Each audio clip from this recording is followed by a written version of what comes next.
चली जाएंगे तुरंत, क्योंकि इसमें बहुत ज्यादा आपको नहीं पढ़ना है। एनसीईआरटी की कुछ बातें हैं जो कि आपको हाईलाइट करके याद रखनी है। पहली चीज, ग्रुप 15 को निकोजन कहा जाता है, कोई नहीं पूछेगा। ग्रुप 16 को चैल्कोजन कहा जाता है, ये भी कोई नहीं पूछेगा। निको का मतलब बता रखा है आपको, निकोजन का मतलब होता है जो फाउल स्मेल या फाउल गैस का फॉर्मेशन करे। चैल्को मतलब ओर फॉर्मिंग, कोई नहीं पूछता है। मुद्दे की बात यह है कि देखो देखो ढंग से देखना, एक एक चीज को आपको खुद रिलेट होते जाएगा। जनरल इलेक्ट्रॉनिक कंफ्यूग्रेशन इस ग्रुप का होता है NH2 NP3। एक बात तो, कितने इलेक्ट्रॉन है आउटर मोस्ट ऑक्टेट में? 5। या तो ये 3 इलेक्ट्रॉन दे दे, 3 इलेक्ट्रॉन ले ले तो 8 हो जाएगा, या तो ये 3 इलेक्ट्रॉन दे दे तो इसके पास कितने इलेक्ट्रॉन हो जाएंगे? 2। यानी या तो हीलियम बनना है तो 3 इलेक्ट्रॉन दे दो, और नहीं आगे वाला नोबल गैस अटेन करना है तो अब 3 इलेक्ट्रॉन ले लो। इसीलिए ये +3 और -3। ठीक उसी तरीके से यहां पे बताओ, या तो 4 इलेक्ट्रॉन दे दो और नहीं तो 2 इलेक्ट्रॉन ले लो। 8 इलेक्ट्रॉन इनर्ट गैस बनने के लिए क्या करना पड़ेगा आपको? देखो देखो, या तो आप 3 इलेक्ट्रॉन दे दो भाई, तो 2 इलेक्ट्रॉन आ जाएगा, हीलियम बन जाओगे आप। अरे हाँ ना बोलो भाई। या फिर आप एक काम करो, 3 इलेक्ट्रॉन दे दो और नहीं तो फिर 3 इलेक्ट्रॉन ले लो। क्यों? 3 2 5 है, 3 और ले लोगे तो कितना हो जाएगा? 8। यानी +3 भी हो सकता है, -3 भी हो सकता है। ठीक है, ऐसे ही अगर हम बात करें, 4 इलेक्ट्रॉन या तो दे दो और नहीं तो 4 2 6 है, 2 और ले लो, तो यानी +4 या -2, 2 हो सकता है या नहीं हो सकता है? मान लो ये अपने पांचों इलेक्ट्रॉन दे दे, तो पांचों इलेक्ट्रॉन दे दे, देने के लिए तो पांचों दे सकता है। अरे हाँ ना बोलो भाई, ये 3 2 5, पांचों के पांचों दे सकता है। ये चाहे तो कितना दे सकता है? 4 2 6। इसीलिए एनसीईआरटी लिखती है कि ये +3 +5 -3 तीनों एग्जिस्ट करते हैं, ये +4 +6 -2 तीनों एग्जिस्ट करते हैं। तो इसका ऐसा नहीं है कि लॉजिक नहीं है हमारे पास, समझो। तुम कंफ्यूग्रेशन देखो, या तो 3 इलेक्ट्रॉन ले लो और नहीं तो 3 इलेक्ट्रॉन दे दो और नहीं तो पांचों इलेक्ट्रॉन दे दो, तो 3 ऑक्सीडेशन स्टेट पॉसिबल होंगी इसमें टोटल। यहां पे अगर देखोगे तो या तो तुम क्या करो, 4 2 6 इलेक्ट्रॉन दे दो, नहीं 2 इलेक्ट्रॉन ले लो तो भी 8 बन जाओगे। 4 2 6 है ही, 2 और ले लोगे तो कितना बन जाओगे? 8।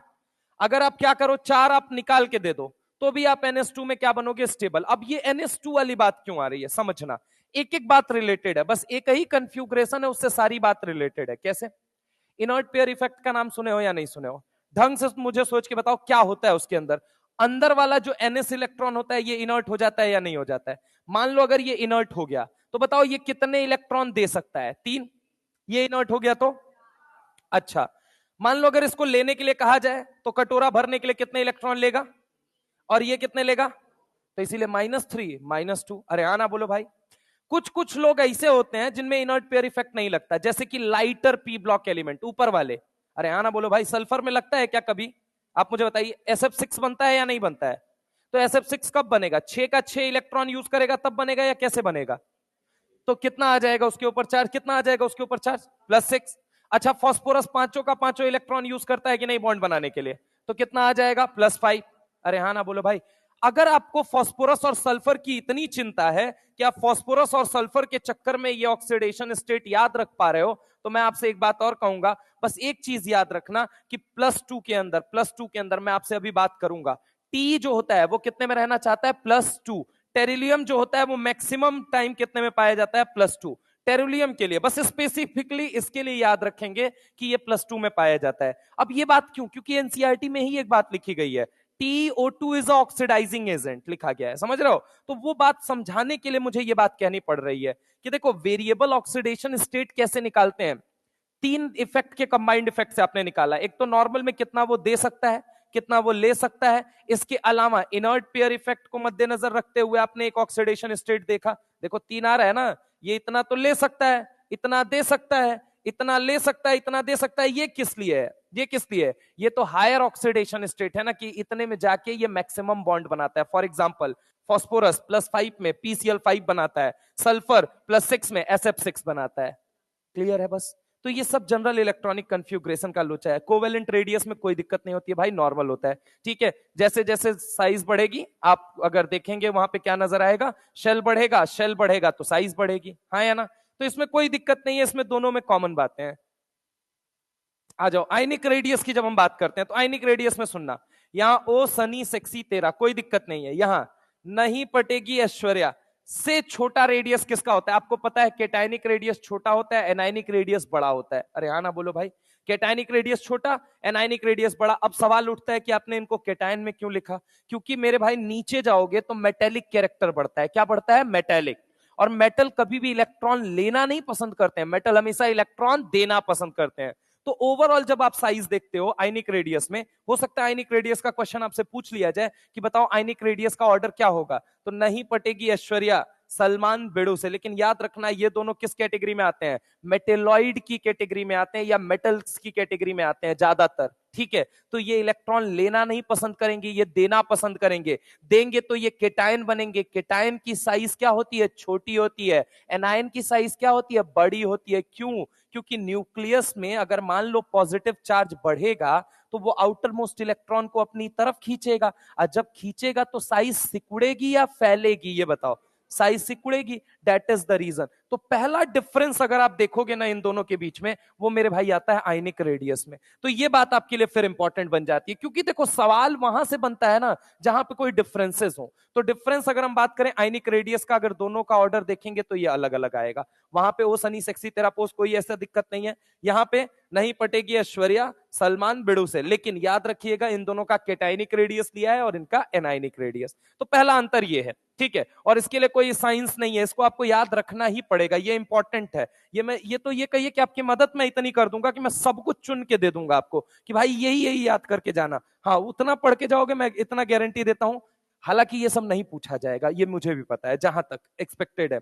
लेकिन पूछ लिया ना सवाल तो इनसे बाहर नहीं जाएगा, ये भी मुझे पता है। ठीक है, तो जितना मैंने लिखा है पॉइंट दोनों को कंपैरिजन करके, क्योंकि ऑलरेडी सिलेबस बहुत छोटा हो चुका है, तो इसमें कुछ चीजें हैं जो गिनी चुनी वो याद करके जानी है। जैसे ग्रुप 13 में मैंने बोला वो चारों मस्ट ही मस्ट है, वो आपको पढ़ के ही जाने हैं। ग्रुप नंबर 14 में CO, CO2 एंड कार्बाइड्स हैं। ठीक है, ग्रुप 15 और 16 साथ में लेके चल रहे हैं अपन। तो यहां पे मैं खुद बता दूंगा कहां पे कौन सी बात ध्यान रखो। देखो, ionisation energy is inversely proportional to size. ऊपर से नीचे जाओगे साइज बढ़ेगी, आईपी घटेगी। ग्रुप 15, ग्रुप 16, ये देखो कोई कोई कोई दिक्कत नहीं है। लेकिन अब मैं तुमको क्या याद दिलाना चाहता हूं, तुमको याद है NS2 NP1 NS2 NP2 NS2 NP3 NS2 NP4 NS2 NP5 लेते थे, तो आप कहते थे NP3 और NP4 में जब कंपेयर करते थे, याद आया आईपी ग्रुप 15 और 16 में, तो इसका हाफ फिल्ड होने की वजह से आईपी क्या होता था? ज्यादा।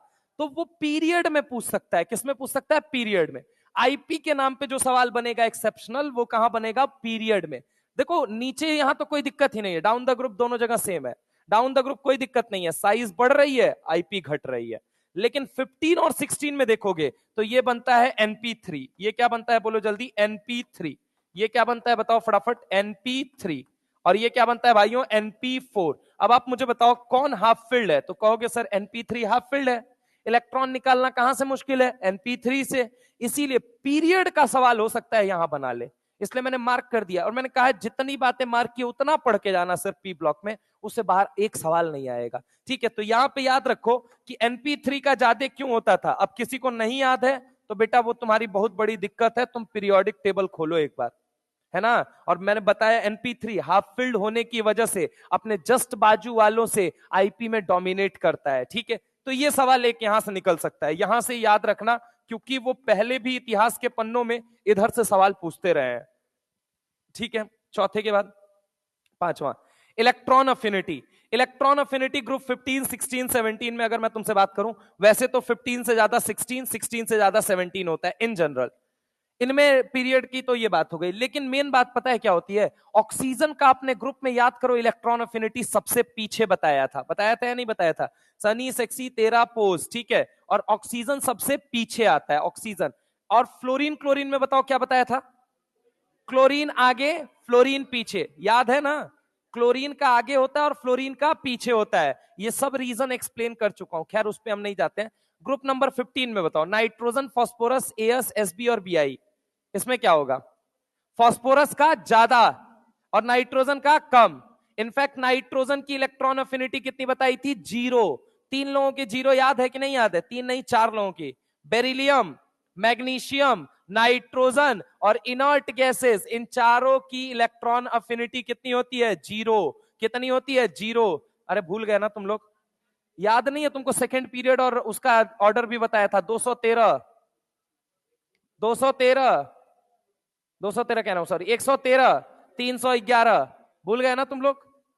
अरे यार सेकंड पीरियड, ये देखो सेकंड पीरियड, मैंने तुमको क्या बोला था, P6 से ज्यादा S2, ठीक है, 2S2 2P6, P6S2, मैंने कहा थर्ड पीरियड के लिए भी 3P6 3S2, ये बोला था या नहीं बोला था? अब बोला था। S2 P6 और S2 को पहले फिक्स करो, ठीक है, P6 और S2 को पहले फिक्स करो, यानी कि ये कौन है, नियॉन है, नियॉन के बाद ये कौन है, नियॉन के बाद ये कौन है, 2S2 क्या होता है, बेरिलियम होता है कि मैग्नीशियम होता है, बेरिलियम होता है। ऐसे ही ये क्या है, आर्गन, और ये क्या है, मैग्नीशियम। और यहां पे अब कौन आ जाता था, नाइट्रोजन आ जाता था, अगर आपको याद हो तो। इलेक्ट्रॉन अफिनिटी 0 हुआ करता था। अरे यार सेकंड पीरियड की इलेक्ट्रॉन अफिनिटी, यार क्या कर रहे हो, पीरियोडिक टेबल एक बार खोलो तुम लोग, इलेक्ट्रॉन अफिनिटी का ऑर्डर खोलो भाई मेरे, मैं इसीलिए बोल रहा था पीरियोडिक टेबल पढ़ के आना, एक बारी खोलिए पीरियोडिक टेबल एक बारी। नोट्स नहीं है, आप टेलीग्राम पे चले जाइए, टेलीग्राम पे मैंने डाल रखा है पीरियोडिक टेबल, उसमें सर्च कीजिए, उसमें सब लिखा हुआ है A to Z। Electron affinity खोलिए उसके अंदर, देखिए मैंने बोला था P6S2, फिर मैंने बोला था नाइट्रोजन आ गया, मतलब यहां पे देखो ये क्या हो गया, ये 2P3 का था, उसके बाद किसका था, नाइट्रोजन के बाद, नाइट्रोजन के बाद 2P1 क्या था, 2P1, फिर क्या था 2S1, मतलब कि ये क्या हो गया, 2P1 का मतलब बोरॉन हो गया, और ये क्या हो गया, बोलो जल्दी, है लिथियम हो गया, हाँ यस लिथियम हो गया। आगे बताओ क्या हो जाएगा, ये देखो ये 311 और नीचे बताया था 113, 113 का मतलब क्या हो गया था, 2P1, फिर बताया था 2S1, और यहां पे आ गया था 3P1, फिर 3S1, फिर क्या बताया था, बोलो जल्दी, 3P3, ठीक है। तो देखो यहां पे कितना आ रहा है, 311, और यहां कितना आ रहा है, 113। P6S2 फिक्स है, P6S2 फिक्स है। ऐसे ही आगे आ जाओ, तो यहां पे क्या फिक्स था, P4 P5, P4 नहीं आएगा, कितना आ चुका है, P1 आ चुका है, P2 yes yes yes, P2 245 था, P4 और P5 देख लो यही होगा, P2 P4 और P5, जो अंतर आता है सेकंड और थर्ड में वो यही आता है, 311 200 113, 311 113, P6 S2 P2 P4 P5 यही आता है। लेकिन बीच में ये बस यही ऑर्डर बदलता है, 311 या 113। मैंने ये भी बोला था थर्ड पीरियड में थर्ड जो है वो थर्ड नंबर पर आएगा, थर्ड पीरियड में थर्ड जो है वो थर्ड नंबर पर आएगा। समझ रहे हो मेरी बात को, P6 S2 ये फिक्स है, ये फिक्स है, देखो ढंग से सेकंड पीरियड के लिए। ये क्या है, तो ये है आपका नियॉन, ये क्या है बोलो जल्दी, बेरिलियम, ये क्या है नाइट्रोजन, बोरॉन, लिथियम, P2 क्या हो जाता है, कार्बन, ये P4 हो गया ऑक्सीजन, P5 हो गया क्या आपका, फ्लोरीन। आगे आ जाओ, P6 आर्गन, S2 क्या हो गया, मैग्नीशियम।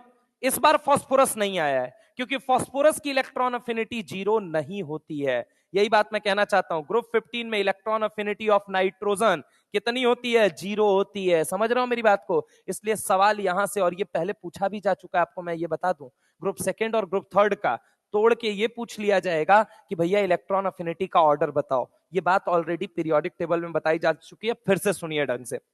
P5 वालों का सबसे ज्यादा होता है, उसके बाद P4 वालों का कॉमन है, P2 वालों का उसके बाद, ठीक है, यहां तक ये फिक्स है। P6 S2 ये भी फिक्स है। अंतर कहां आता है, 311 यहां 113। हाँ, अगर P और S में भी कोई रीजन पूछे कि बताओ P में क्यों इलेक्ट्रॉन नहीं जाना चाहेगा, पहले S ही क्यों इलेक्ट्रॉन खाएगा, कहना न्यूक्लियस के नजदीक कौन है, S, तो इलेक्ट्रॉन पेनिट्रेट कहां करना पसंद करेगा, S, तो ड्यू टू पेनिट्रेशन इफेक्ट, किसकी वजह से, पेनिट्रेशन इफेक्ट। तो भाई मेरे इसके ऊपर विगत वर्षों में पहले सवाल पूछा जा चुका है।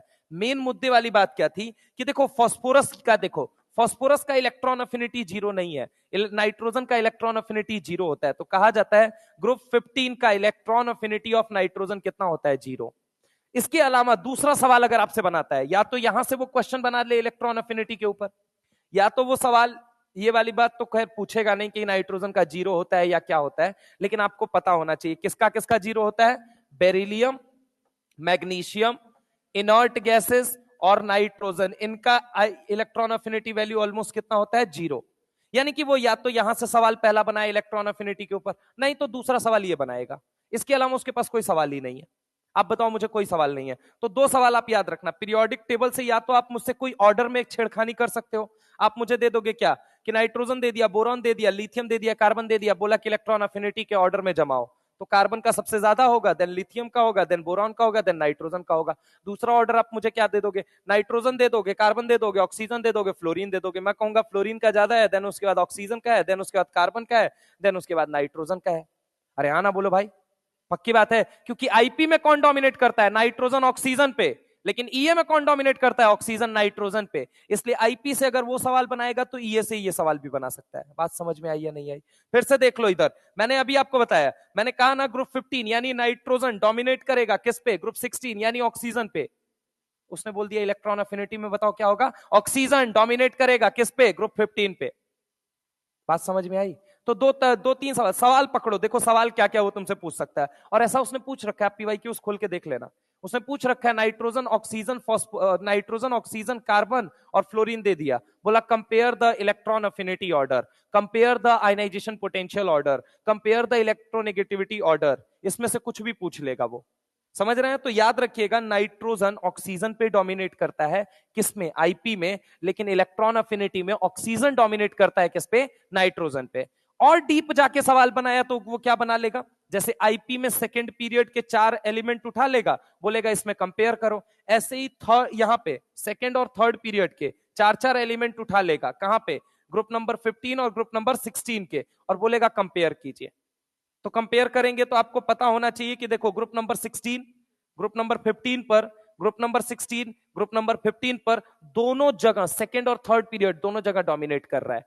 यानी कि सल्फर की इलेक्ट्रॉन अफिनिटी फास्फोरस से ज्यादा है, ऑक्सीजन की इलेक्ट्रॉन अफिनिटी नाइट्रोजन से ज्यादा है। अगर मान लो और डीप में जाके सवाल बनाया तो आप सेकेंड पीरियड का पूरा ऑर्डर लेके कंपेयर करवा लो, या थर्ड पीरियड का पूरा ऑर्डर। मुझे याद है P6 P6 S2 S2, अपने दिमाग में फिक्स करो ये चीज, P6 P6 S2 S2 245 245, यानी P2 P4 P5 P2 P4 P5 113 311। अब भूल गए तुम कि 113 कहां आएगा?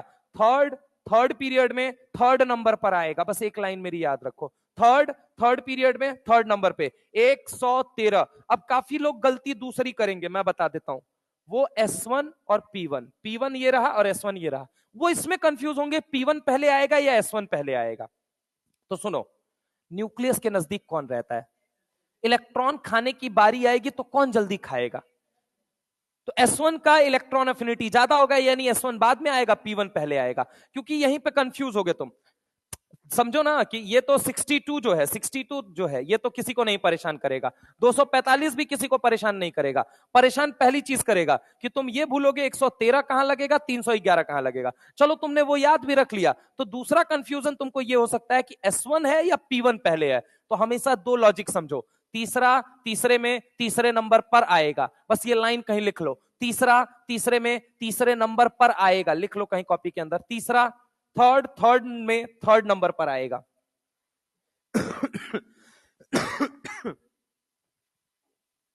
थर्ड में थर्ड नंबर पर आएगा।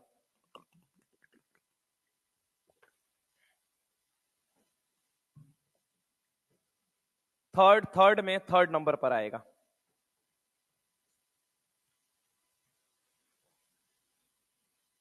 थर्ड में थर्ड नंबर पर आएगा। आप एनसीईआरटी एकदम आराम से खोल के रख सकते हैं अपने सामने, मैं भी एनसीईआरटी लेके आया हूं तुम लोगों को दिखाने के लिए, ठीक है? बस जितने पॉइंट्स बताता जा रहा हूं बस उतने ही मार्क करना, उससे ज्यादा एक पॉइंट मत पढ़ के जाना फालतू, ठीक है? देख लो, और मैं तुमको बताऊं सच में, आप अगर देखोगे ना तो मैं यही ऑर्डर बता रहा हूं आपको। बेसिकली अगर आप देखोगे तो मैं आपको यही ऑर्डर बता रहा हूं कि भाई देख ये वाला सबसे ज्यादा इंपॉर्टेंट है, ठीक है? आ जाओ आ जाओ आ जाओ आ जाओ, आगे आए। देखो इलेक्ट्रोनेगेटिविटी में भाई क्या होता है, सुनो, नाइट्रोजन फास्फोरस एस एसबी और बीआई। आपको पता है electronegativity is inversely proportional to क्या होता है? साइज। ऊपर से नीचे जाएंगे घट रहा है। सर यहां बराबर क्यों हो गया? यहां बराबर इसलिए हो गया क्योंकि बीआई जो है ये कौन से पीरियड का है? 6 पीरियड का, जिसके अंदर क्या आ गया? 4f इलेक्ट्रॉन आ गया। 4f इलेक्ट्रॉन की वजह से कौन सा कॉन्ट्रैक्शन आया? लेंथेनॉइड। साइज हो गई, सिकुड़ गई। अगर साइज सिकुड़ गई तो आप बताओ इनवर्सली प्रोपोर्शनल टू साइज है या नहीं है? अगर किसी की साइज छोटी हो गई तो ईएन बढ़ेगी या घटेगी? कितनी बढ़ेगी? इतनी बढ़ेगी कि ये दोनों बराबर हो जाते हैं ऑलमोस्ट। समझ रहे हो मेरी बात को? तो ये एक सवाल है। इधर कोई ऐसा दिक्कत नहीं है इलेक्ट्रोनेगेटिविटी में, ग्रुप नंबर 16 के अंदर देख लीजिए आप लोग। ठीक है, कितने पॉइंट हो गए? 6। 6 में से कितनी बात एक आयनिक रेडियस वाली बात क्लिक करने वाली है, एक इलेक्ट्रॉन अफिनिटी वाली, एक आईपी वाली, और एक कौन सी है? इलेक्ट्रोनेगेटिविटी वाली। इसमें भी सबसे इंपॉर्टेंट क्या है? Electron affinity and IP. तो चलिए इसको फटाफट नोट कीजिए आप लोग। पहले 15 और 16 को कंपैरिजन ही करते जाइए सर।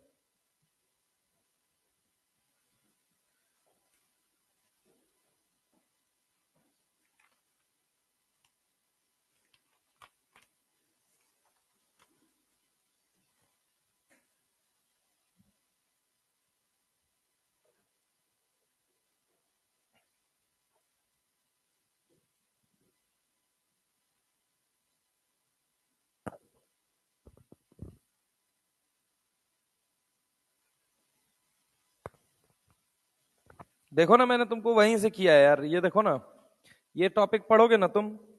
इलेक्ट्रॉनिक कन्फ्यूग्रेशन, पहला इलेक्ट्रॉनिक कन्फ्यूग्रेशन है। दूसरा एटॉमिक एंड आयनिक रेडियाई, तो कोवेलेंट और आयनिक रेडियाई कराया।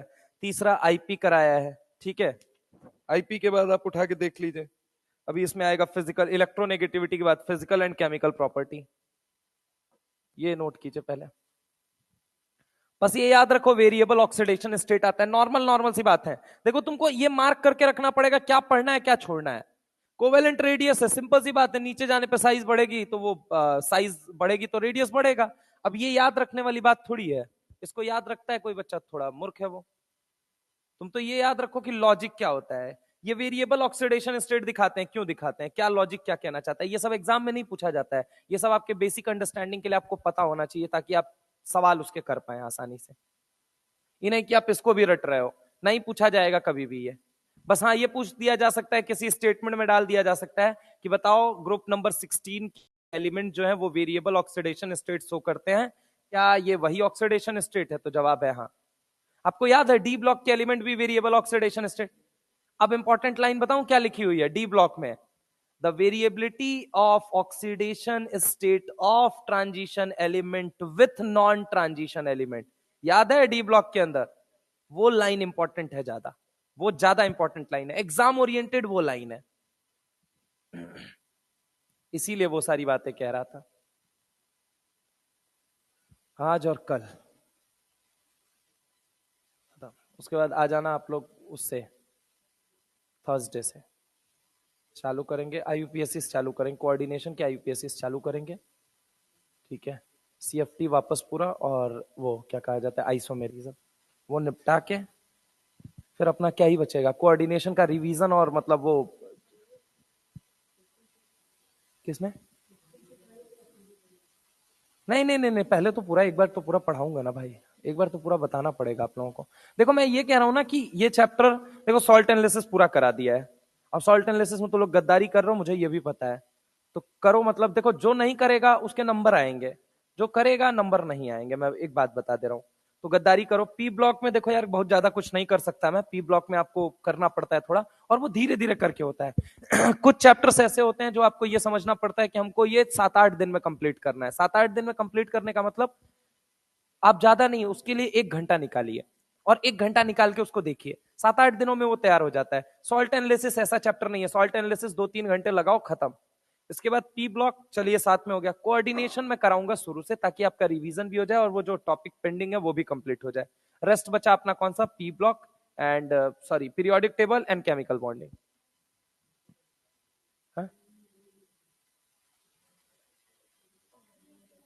चलिए देख लो, ये वाला सवाल इंपॉर्टेंट है। मैं जो जो मार्क कर दे रहा हूं वो ज्यादातर पढ़ के जाना है आपको। ये वाला सवाल ज्यादा इंपॉर्टेंट है। आयनिक रेडियाई भी लीस्ट चांस है पूछे जाने का।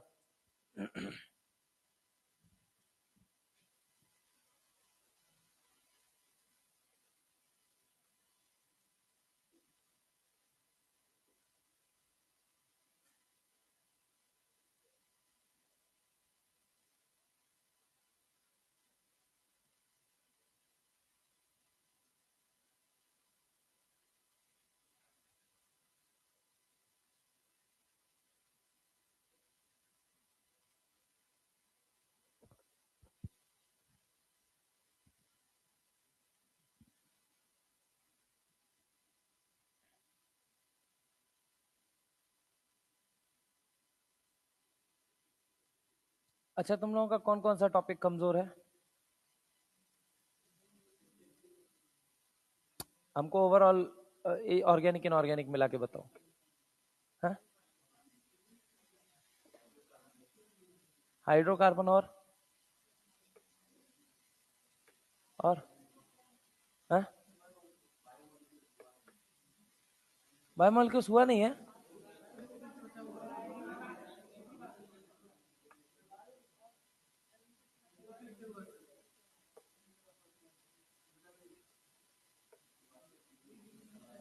नहीं नहीं नहीं, देखो ऐसा नहीं होता है। तुम लोगों को देखो, एक बात बताता हूँ, नहीं तुम लोग जो सोचते हो ना कि ऐसा नहीं, मतलब क्या ना कि तुम्हारा नहीं हुआ है। देखो क्या होता है, वाइटामिन अगर छोड़ दिया गया तो वाइटामिन से सवाल नहीं पूछे गए। वाइटामिन थोड़ी क्यों पढ़ाएगा मास्टर? आप समझो तो सही, आप यहाँ बेसिक शिक्षा के लिए थोड़ी आए हो, आप कॉम्पिटेटिव एग्जाम के लिए आए हो, तो जो एग्जाम में इंपॉर्टेंट है वही पढ़ाया जाएगा। वाइटामिन वगैरह को नहीं मद्देनजर उतना देना है। मैं ये कह रहा हूँ कि बायोमोलिक्यूल्स, ओके। नहीं देखो, मैं स्मार्ट में वही सोच रहा हूँ ना कि इनऑर्गेनिक तो पूरी लेनी ही पड़ेगी। मैं वो टॉपिक उठा लूँ जो जो पहले से मतलब वो हो गया है। जैसे एक मेथड ऑफ प्रिपरेशन लेने वाला हूँ मैं, एक बायोमोलिक्यूल्स लेने वाला हूँ, क्योंकि मुझे पता है यहाँ से एक एक सवाल आने ही आने हैं, फिक्स है।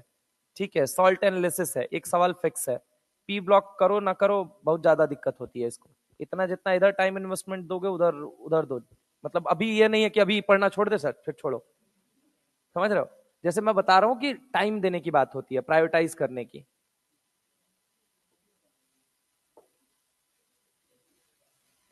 चलिए, हो गया, चले।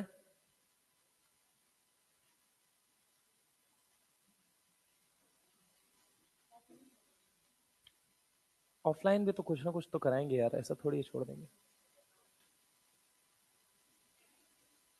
और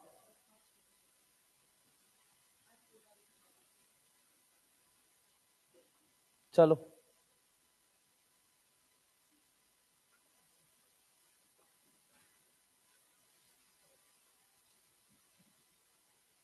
10 दिन रिवीजन अपने तरीके से बनाते हैं। एक दिन आओ, 50 सवाल करो क्लास में बैठ के, पूरा कंसेप्ट क्लियर करो।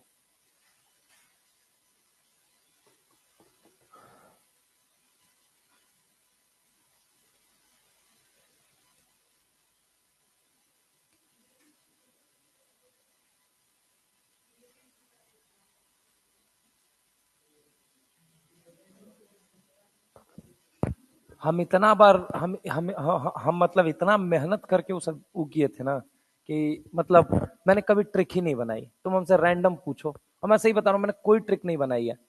मतलब जैसे नहीं, ये मैंने कॉमन सुना है लोगों के, ये मैंने कॉमन सुना है कि सर कोई ट्रिक कोई ट्रिक कोई trick. I was the person just like कि जिसको ना बड़ा मेहनत किया, जिसने बहुत मेहनत किया, इतनी मेहनत की कि मुझे कभी किसी ट्रिक की ना जरूरत ही नहीं पड़ी, और मैंने कभी सोचा ही नहीं। आज मैं वो चीज को रियलाइज करता हूँ कि आधे लोग बोलते हैं कि ये शायद ये कह लो मेरा इंटरेस्ट बहुत ज्यादा था उस सब्जेक्ट में, इस वजह से मैं उसको डीप डाउन पढ़ते गया। जैसे तुम मानोगे नहीं, ऑर्गेनिक मुझे पढ़ाए हुए लास्ट प्रोटॉन मैंने पढ़ाया था। अबे एक साथ हमारे पास भी तो दिमाग में है मेरे, तुम बोलो।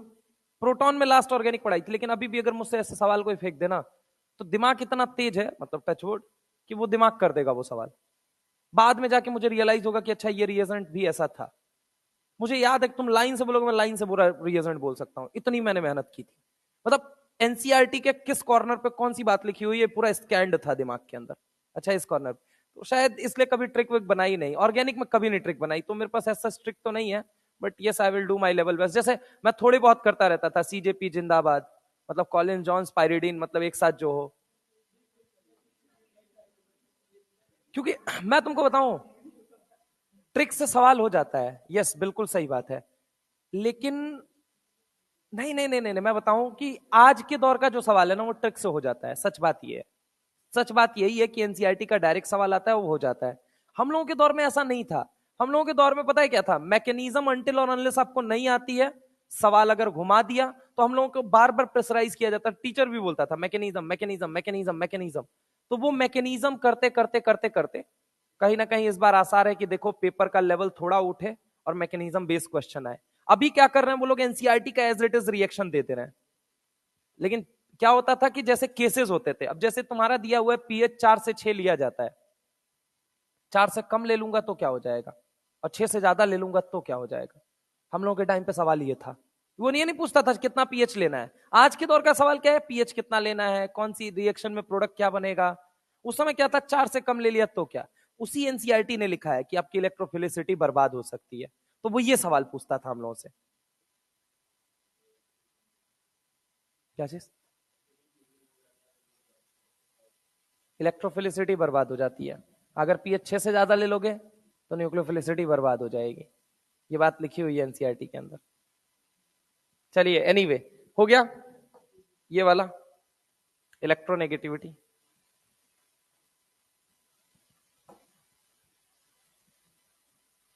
देखो मेरे भाई, एनसीईआरटी खोलोगे, सबसे पहले electronic configuration, atomic radii, ionisation enthalpy, then क्या है? इलेक्ट्रोनेगेटिविटी। अब इसके बाद आएगा फिजिकल एंड केमिकल प्रॉपर्टी। तो हम इसके बाद फिजिकल और केमिकल प्रॉपर्टी वो बस उसको मार्क कर लो एनसीईआरटी में। ये देखो, electronic configuration, atomic and ionic radii and ionisation enthalpy, ठीक है? ये तीनों बस मार्क कर लीजिए। Electronegativity, then physical and chemical property में आए। हाँ, इसको नोट कर लो। इसमें देखो, इसमें 2-3 सवाल निकल के आए आपके, तो वो 2-3 सवाल को ध्यान में रखिए। खत्म, बस यही था इनकी पीरियोडिक प्रॉपर्टीज से रिलेटेड सवाल। अब सवाल बनेगा जो भी, वो फिजिकल और केमिकल प्रॉपर्टीज से बनेगा। चलें आगे चलें। आइए दोस्त, अब फिजिकल और केमिकल प्रॉपर्टीज पे आते हैं, क्योंकि एनसीईआरटी का, एनटीए का सिलेबस देखेंगे तो पीरियोडिक प्रॉपर्टीज से रिलेटेड बातें हैं, देन कौन सा है? Physical and chemical property. सबसे पहले फिजिकल प्रॉपर्टी में N2 एंड P4 ये मॉलिक्यूलर होते हैं। कैसे होते हैं? Molecular species. जबकि एस, एसबी और बीआई नेटवर्क सॉलिड होते हैं। ये मॉलिक्यूलर सॉलिड है और ये क्या है? Network solid. इसका इंपैक्ट कहां पड़ेगा? तो इनके मेल्टिंग पॉइंट पे और बॉइलिंग पॉइंट पे इंपैक्ट पड़ेगा, ठीक है? तो आप इसी सीक्वेंस में अगर आप देखेंगे तो यहां पे दिया गया है मेल्टिंग और बॉइलिंग पॉइंट। देखो इसमें मेल्टिंग और बॉइलिंग पॉइंट दिया गया है इसके अंदर। मार्क करो सारे लोग, मेल्टिंग और बॉइलिंग पॉइंट।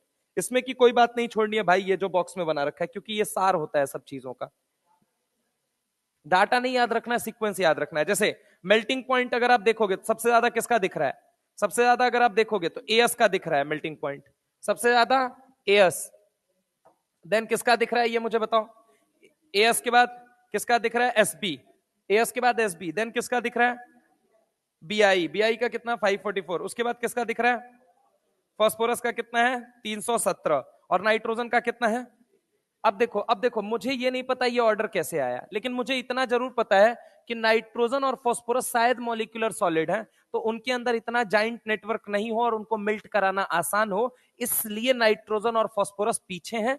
बाकी ये मॉलिक्यूलर सॉलिड हैं, तो इनका नेटवर्क आगे जाने पे बढ़ेगा, जिसकी वजह से इनके फोर्स ऑफ अट्रैक्शन ज्यादा लगेंगे और इनको मेल्ट कराना मुश्किल होगा। शायद इन वजहों से इसमें यह कहा गया है कि नाइट्रोजन और फास्फोरस का मेल्टिंग पॉइंट कम होगा, जबकि बाकी स्पीसीज का मेल्टिंग पॉइंट ज्यादा होगा। ये मुझे नहीं पता कि ये ऑर्डर क्यों आया, लेकिन मुझे इतना जरूर पता है, चूंकि ये दोनों मॉलिक्यूलर सॉलिड हैं और ये तीनों नेटवर्क सॉलिड है, तो नेटवर्क में जाइंट नेटवर्क होता है। जाइंट नेटवर्क होगा मतलब फैला हुआ नेटवर्क होगा। इसका मतलब क्या होगा? फोर्स ऑफ अट्रैक्शन ज्यादा लगेगा, क्योंकि सरफेस एरिया बढ़ जाएगा। सरफेस एरिया बढ़ गया तो फोर्स ऑफ अट्रैक्शन ज्यादा और ज्यादा लगेगा, तो मेल्ट कराना उतना ही मुश्किल होता चला जाएगा। इसलिए नाइट्रोजन और फास्फोरस जो है ये क्या है? पीछे है।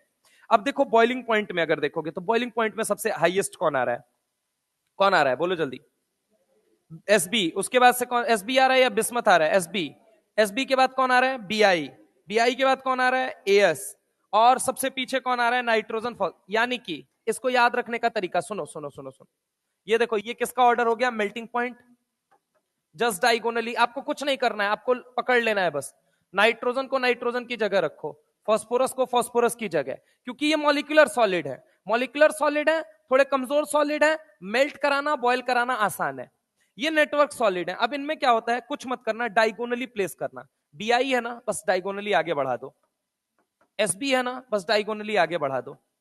बचा कौन आपका? एएस। एएस को 20 में चिपका देना बस। याद रखने के लिए, याद रखने के लिए देखो ये ऑर्डर हो सकता है, ठीक है? क्या हो सकता है? सबसे पहले नाइट्रोजन और फास्फोरस, इसलिए इनको सेपरेट करके तोड़ लो। प्रॉब्लम कहां आती है? प्रॉब्लम आपको आती है यहां पे, ढंग से अगर आप देखेंगे प्रॉब्लम इन तीनों में। ये तीनों नेटवर्क सॉलिड है और ये दोनों कैसे हैं, मॉलिक्यूलर। मॉलिक्यूलर सॉलिड होने की वजह से मेल्टिंग पॉइंट भी कम है, बॉइलिंग पॉइंट भी कम है। इन तीनों में अगर हम बात करें तो एक ऑर्डर याद रख लो मेल्टिंग पॉइंट का, और फिर डायगोनली करके इसको रिलेट कर लेना, क्योंकि याद तो at the end of the day रखना ही पड़ेगा। अब आप पूछोगे रीजन क्या है, तो बेटा रीजन किसी किताब में नहीं लिखा हुआ है कि इसके मेल्टिंग पॉइंट कम होने का रीजन, इसके बॉइलिंग पॉइंट कम होने का रीजन क्या है। ये एलिमेंटल फॉर्म का मेल्टिंग पॉइंट है, ठीक है। इसको डायरेक्ट लैब के अंदर बताया जाता है। मान लो कोई हाइड्राइड रहता तो मैं कहता भी कि भाई उसके अंदर हाइड्रोजन बॉन्डिंग हो रही है। कोई मान लो अगर कुछ और स्पीसीज रहती तो मैं अदर फैक्टर्स की बात भी करता। यहां पे मैं एलिमेंटल फॉर्म में किसकी बात करूं, तो एलिमेंटल फॉर्म में मुझे नजर आता है कि ये मॉलिक्यूलर सॉलिड है, ये नेटवर्क सॉलिड है। मॉलिक्यूलर सॉलिड होने की वजह से थोड़े कमजोर किस्म के हैं, इसलिए बॉइलिंग और मेल्टिंग पॉइंट इनका क्या हो गया, कम हो गया। बाकी जो है नेटवर्क सॉलिड है तो इनका बॉइलिंग और मेल्टिंग पॉइंट क्या हो गया, ज्यादा हो गया। तो ये मेल्टिंग पॉइंट का ऑर्डर है और ये किसका ऑर्डर है, बॉइलिंग पॉइंट। आ जाओ इधर आ जाओ, इधर ऐसा कोई सीन नहीं है, इधर कोई सीन नहीं है, तो ऑक्सीजन सबसे कम, उसके बाद sulphur, then selenium, then tellurium. Melting point में भी ऑक्सीजन, सल्फर, सेलेनियम और टेरिलियम, कोई दिक्कत नहीं है। जो दिक्कत है वो यहां पे, तो बेटा देख जब भी सवाल बनाएगा वो कहां से बनाएगा, वो यहां से बनाएगा। जब भी सवाल बनाएगा वो कहां से बनाएगा, यहीं से बनाएगा, ठीक है। क्योंकि जो भी एक्सेप्शनल बिहेवियर दिखा रहे हैं वो कौन दिखा रहे हैं, तो ग्रुप नंबर 15 वाले। तो मेल्टिंग और बॉइलिंग पॉइंट पे जब भी सवाल बनेगा 13, 14, 15, 16, 17, 18 में, वो सवाल कहां आके रुकेगा, 15 के अंदर। कहां आके रुकेगा, 15, ठीक है। क्योंकि यहीं पे यूनिक बिहेवियर कुछ आपको स्टडी करने को मिल रहा है, बाकी जगह तो क्या है, नॉर्मल है मामला। समझ में आई मेरी बात। तो सबसे पहली बात ये नोट करेंगे फिजिकल प्रॉपर्टी के अंदर मेल्टिंग और बॉइलिंग पॉइंट। मेल्टिंग और बॉइलिंग पॉइंट एनसीईआरटी में मार्क करते चलेंगे। आप मार्क कर लीजिए पहला वाला टेबल 7.1, टेबल 7.1 देखना है सबसे पहले। टेबल 7.1,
चले चले भाई, ठीक है, आगे आ जाओ। इसके बाद अगली बात देखो, tendency to exhibit -3 decreases down the group. Simple सी बात है, ऐसा क्यों हुआ। अब देखिए यहां पे कहना चाहता है केमिकल प्रॉपर्टी, जब आप पढ़ेंगे तो उसके अंदर अलग अलग बातें लिखी गई हैं। देखो ऊपर से नीचे जाओगे तो मेटेलिक कैरेक्टर बढ़ रहा है, इलेक्ट्रॉन लेने की क्षमता बढ़ रही है, देने की। तो कोई -3 कब लेगा, जब वो इलेक्ट्रॉन लेगा। और इलेक्ट्रॉन कोई कब लेगा, जब वो मेटेलिक होगा या non metallic. Non metallic nature क्या हो रहा है, डिक्रीज हो रहा है। तो मेटेलिक कैरेक्टर इंक्रीजेस, पहला रीजन इसका ये है कि metallic character down the group क्या कर रहा है, इंक्रीज कर रहा है। दूसरा रीजन, साइज क्या कर रही है, बढ़ रही है। ऐसे ही यहां पे लिखेगा tendency to exhibit -2 decreases down the group, again same reason है। क्या रीजन क्या है बताओ जरा, increase in size and metallic character क्या कर रहा है, इंक्रीज कर रहा है। बस ये बात हो गई। दूसरी कि -3 उधर क्यों और -3 इधर क्यों। अब इसके बाद अगला सुनो, कह रहा था stability of +5 oxidation state decreases down the group. Reason बता सकते हैं आप लोग, इनर्ट पेयर इफेक्ट। क्या कहता है, हैवियर पी ब्लॉक एलिमेंट में lower oxidation state is more stable compare to higher oxidation. तो ऐसे the stability of +6 oxidation state decreases down the group. हाँ या ना, क्यों, क्योंकि इनर्ट पेयर इफेक्ट कहता है कि हैवियर पी ब्लॉक एलिमेंट में lower oxidation state is more stable compare to higher oxidation state. Important है कि बीआई के अंदर BiI5 नहीं एग्जिस्ट करता, BiBr5 नहीं एग्जिस्ट करता, BiCl5 नहीं एग्जिस्ट करता, लेकिन एनसीईआरटी कहती है कि बीआई जो लास्ट मेंबर है वो +5 में नहीं रहता है, लेकिन एक बार रह सकता है, कब, जब वो फ्लोरीन के साथ बॉन्ड बनाए। आपको याद होना चाहिए MnF4, MnF4, याद आया कुछ? Mn F7 नहीं बनाता है, F4 बनाता है। BiF5 एनसीईआरटी वहां लिखती थी कि फ्लोरीन और ऑक्सीजन इसलिए ज्यादा बॉन्ड बना सकते हैं क्योंकि एक तो इनकी साइज छोटी है और दूसरा ईएन ज्यादा है। क्या ज्यादा है? ईएन। इसीलिए स्ट्रांगली अटैच होकर रह सकते हैं। याद है Mn में MnO3F बनता है, oxide plus fluoride. Highest fluoride पूछे तो MnF4 बनता है। बिस्मथ में पूछे तो कितना बन सकता है? BiF5। तो याद रखिएगा कि Bi वैसे तो +5 में नहीं एग्जिस्ट करता, लेकिन फ्लोरीन के साथ वो F5 बना लेगा। क्यों बना लेगा? क्योंकि फ्लोरीन की ईएन ज्यादा है और साइज छोटी है, तो इसकी वजह से ये स्ट्रॉन्ग लैटिस बना लेते हैं ड्यू टू ईएन ज्यादा एंड सेकेंड चीज साइज छोटी। ईएन ज्यादा और साइज छोटी है, पहली चीज। इसके बाद कह रहा है stability of plus stability increases for +3। किसका रीजन है? Inert pair. आपको पता है कि ऊपर +5, ऊपर से नीचे जा रहे हो, +5 की स्टेबिलिटी घट रही है, लेकिन +3 की स्टेबिलिटी क्या कर रही है? बढ़ रही है। रीजन क्या है? Inert pair effect. ऐसे ही यहां पे क्या हो जाएगा? +6 की स्टेबिलिटी घटेगी और +4 की स्टेबिलिटी बढ़ेगी, एक्सेप्ट टेरिलियम। टेरिलियम कितने में रहना चाहता है? +2। ये हो गई दूसरी बात। तीसरी बात में हम आते हैं। तीसरी बात, डाउन द ग्रुप। ये कहां पे लिखा हुआ है? कहां? अरे ये डाउन द ग्रुप है, इसका मतलब डाउन द ग्रुप। ठीक है, लिख देता हूं मैं इधर, down the group. Down the group. आइए कोवेलेंसी में आ जाते हैं। कोवेलेंसी, नाइट्रोजन मैक्सिमम कितने दिखा सकता है? 4। फॉस्फोरस कितने दिखा सकता है? 5, इसीलिए PCl5 बनाता है। समझ रहा हूं मेरी बात को? ऑक्सीजन कितने दिखा सकता है? 4। सल्फर कितने दिखा सकता है? 6, इसीलिए क्या बनाता है? SF6। PCl5 को जब आप पढ़ते हो तो बस आप एक बात याद रखना, PCl5 solid can show variable hybridisation. Yes, क्यों? क्योंकि ये कैसे टूटेंगे? PCl4 प्लस और क्या बनेगा? PCl6 minus solid. समझ रहे हो मेरी बात को? ये बनेगा PCl6 माइनस सॉलिड। अच्छा, अब इनके स्ट्रक्चर के बारे में, PCl5 के बारे में सवाल पूछा जा सकता है। Cl Cl Cl, इसका डाइपोल मूवमेंट कितना होता है? बोल भाई। 0। कितना होता है? म्यू 0। लेकिन याद रखना, ये कौन सी बॉन्ड है? एक्सियल। ये कौन सा है? एक्सियल। और ये कौन सा बॉन्ड है? इक्विटोरियल। बता कौन सा बड़ा, कौन सा छोटा? एक्सियल बड़ा, इक्विटोरियल छोटा। हाँ या ना? तो PCl5 have regular geometry. PCl5 have regular geometry? No. PCl5 is a symmetrical structure. Yes.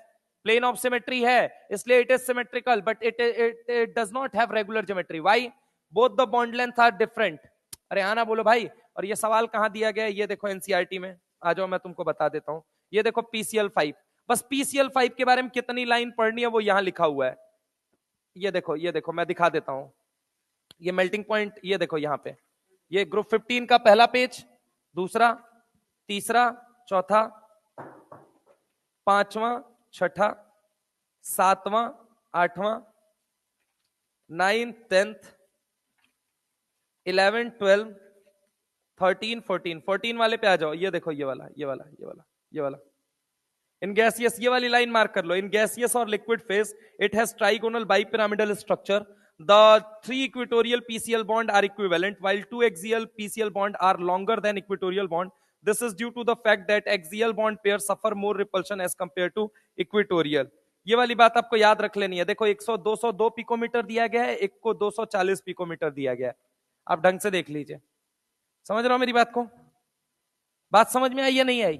तो ये PCl5 सॉलिड के बारे में आपको ये बात याद रखनी है। ठीक है, बस इतनी बात याद रखनी है कि कोवेलेंसी में सेकंड पीरियड वाले 4 दिखाते हैं, थर्ड पीरियड वाले 5 या 6 दिखा सकते हैं। Example PCl5, example SF6। PCl5 से रिलेटेड एक और एग्जाम्पल हाइब्रिडाइजेशन से रिलेटेड पूछ ले, नहीं तो इनकी ज्योमेट्री से रिलेटेड पूछ ले, नहीं तो इनके डाइपोल मूवमेंट। तो डाइपोल मूवमेंट कितना होता है भाइयों? 0। ज्योमेट्री की अगर हम बात करें तो PCl5 is a symmetrical structure but it does not have regular geometry, while SF6 is a symmetrical structure as well as have regular geometry, क्योंकि इसमें एक्सियल और इक्वेटोरियल में कोई चेंज नहीं आता है। इनफैक्ट अगर मैं बोलूं IF7 तो IF7 में इक्वेटोरियल क्या होता है? अबे खड़ा है, पड़ा है, खड़ा है, पड़ा है, खड़ा है, पड़ा है। हाँ या ना? यहाँ कौन बड़ा है? यहाँ पे बोलो एक्सियल, यहाँ पे दोनों क्या है? बराबर। और यहाँ पे क्या है? इक्वेटोरियल। ये सब बताया तो था भाई, अब तुम घोल के पी जाओ तो फिर अलग बात है, उस समय मजा लेते थे, लो अब जिंदगी तुम्हारे ले रही है ना। ऐसा कोई शख्स नहीं बैठा हुआ है जो ये कह सके कि नहीं सर जिंदगी अब मेरे मजे नहीं ले रही है। एक एक इंसान अभी देखा मैंने, मतलब पता है इसी बैच के 4-5 वहां पे लड़के एसके पुरी के सामने, मतलब मैं आजकल देख रहा हूं कि मौसम आ गया है, पता है वो बेचारे उनको उनको नहीं पता, वो हंस रहे हैं, वो हंस रहे हैं, पता है तुमको लग रहा है वो खुशी के मारे हंस रहे हैं, नहीं, this is the dark reality की वो डिप्रेशन के मारे हंस रहे हैं। और ये बात उनको भी नहीं समझ में आ रही कि मैं हंस क्यों रहा हूं, बिकॉज अब वो ना इतने अंधे हो चुके हैं इस पॉइंट ऑफ टाइम पे आने के बाद कि उनको ये नहीं सूझ रहा है कि मैं रास्ता क्या उठाऊं। वो बेचारे दिन भर गोमती के पीछे जाके सिगरेट पी के टाइम पास कर रहे हैं, और नहीं तो फिर पता है क्या कर रहे हैं वो कि एसके पुरी पार्क के अंदर जा जाके चक्कर लगा रहे हैं। आप उठा के देख लेना अपने बैचेस के बच्चों को, मैं तो रैंडम देखता रहता हूँ, मैं ऐसे ही घूमता रहता हूँ ना, मैं मजे लेता हूँ मैं भी। और बताओ क्या हाल चाल है। मिलते हैं 2-3 मुझे मिले आशियाना नगर में, भाई वो लिटरली उनको नहीं समझ में आ रहा वो क्या करे। अब मैंने कहा तुम कुछ मत करो, तुम यहाँ पटना में डिस्को खुलवाओ, उधर जाके नाचो तुम लोग, क्या कर सकते हैं भाई। बाल कटा के निकले तो एगो मिला इसे, हम बोले कहां से भाई, कहां से टपक पड़े, कह रहा है बस सर। हम बोले उधर गए हुए कितना दिन हो गया, कह रहा है 3 महीना। हम बोले जीवन, कह रहा है बस चल रहा है सर, 250-300, लेकिन मैं एक बढ़िया प्लान लेके आने वाला हूँ, मतलब फॉलो करेगा तो मजा आएगा, लेकिन वो प्लान मेरे जैसा रिजिड आदमी ही कर सकता है। मतलब मैंने कल रात बहुत सोचा, बहुत एनालिसिस की, तो 3 कैटेगरी में मैंने बच्चों को बांटा, एक तो 300 वाला नंबर, एक 500 वाला नंबर, और एक 650 नंबर वाला। मतलब तीनों में से कहीं होना मार्क्स अपलिफ्ट हो जाएंगे अगले दिन में, अगले मतलब 50 दिन के अंदर। लेकिन मतलब मैं ये नहीं कह सकता कि 300 वाला बच्चा 600 बन जाएगा, मेरी नजर में नहीं बन सकता है भाई, मैं बहुत प्रैक्टिकल आदमी हूँ, सॉरी। 300 नंबर वाला 600 नंबर नहीं जा सकता। प्रैक्टिकली मुझे यह दिखता है कि 300 नंबर वाले को 500 नंबर तक उठाया जा सकता है। मैंने कहा ना 300 वाला सेलेक्ट नहीं होगा, सेलेक्ट वही होगा बच्चा जो 500 के ऊपर है। मैं आपको बता दूं हार्श रियलिटी है यार, क्या कर सकते हो, आपको अगर लगे तो लगे, बट 450 के ऊपर अगर आप हैं तो ही आप मान के चलिए कि आप उस प्लान के साथ जाइएगा, और आप जाएंगे तो आपको बहुत अच्छा लगेगा। मतलब आपके पास टाइम है, मैं आपको बताऊं आपके पास इतना टाइम है, आप यहां से कम मेरा जो अनुमान है, मतलब एक बहुत मतलब बहुत टॉपर की तरह नहीं था मैं, कभी भी मैं टॉपर नहीं रहा हूं, तो मैं टॉपर की तरह सोचता भी नहीं हूं। एक एवरेज एक लेबोरियस स्टूडेंट, जो सीरियस स्टूडेंट की मैं बात करूं, यहां से अभी आपके हाथ में इतना दिन है कि 35 चैप्टर संभाले जा सकते हैं, बहुत टाइमली 35 चैप्टर, कैलकुलेटिव है, पूरा पूरा कैलकुलेटिव है।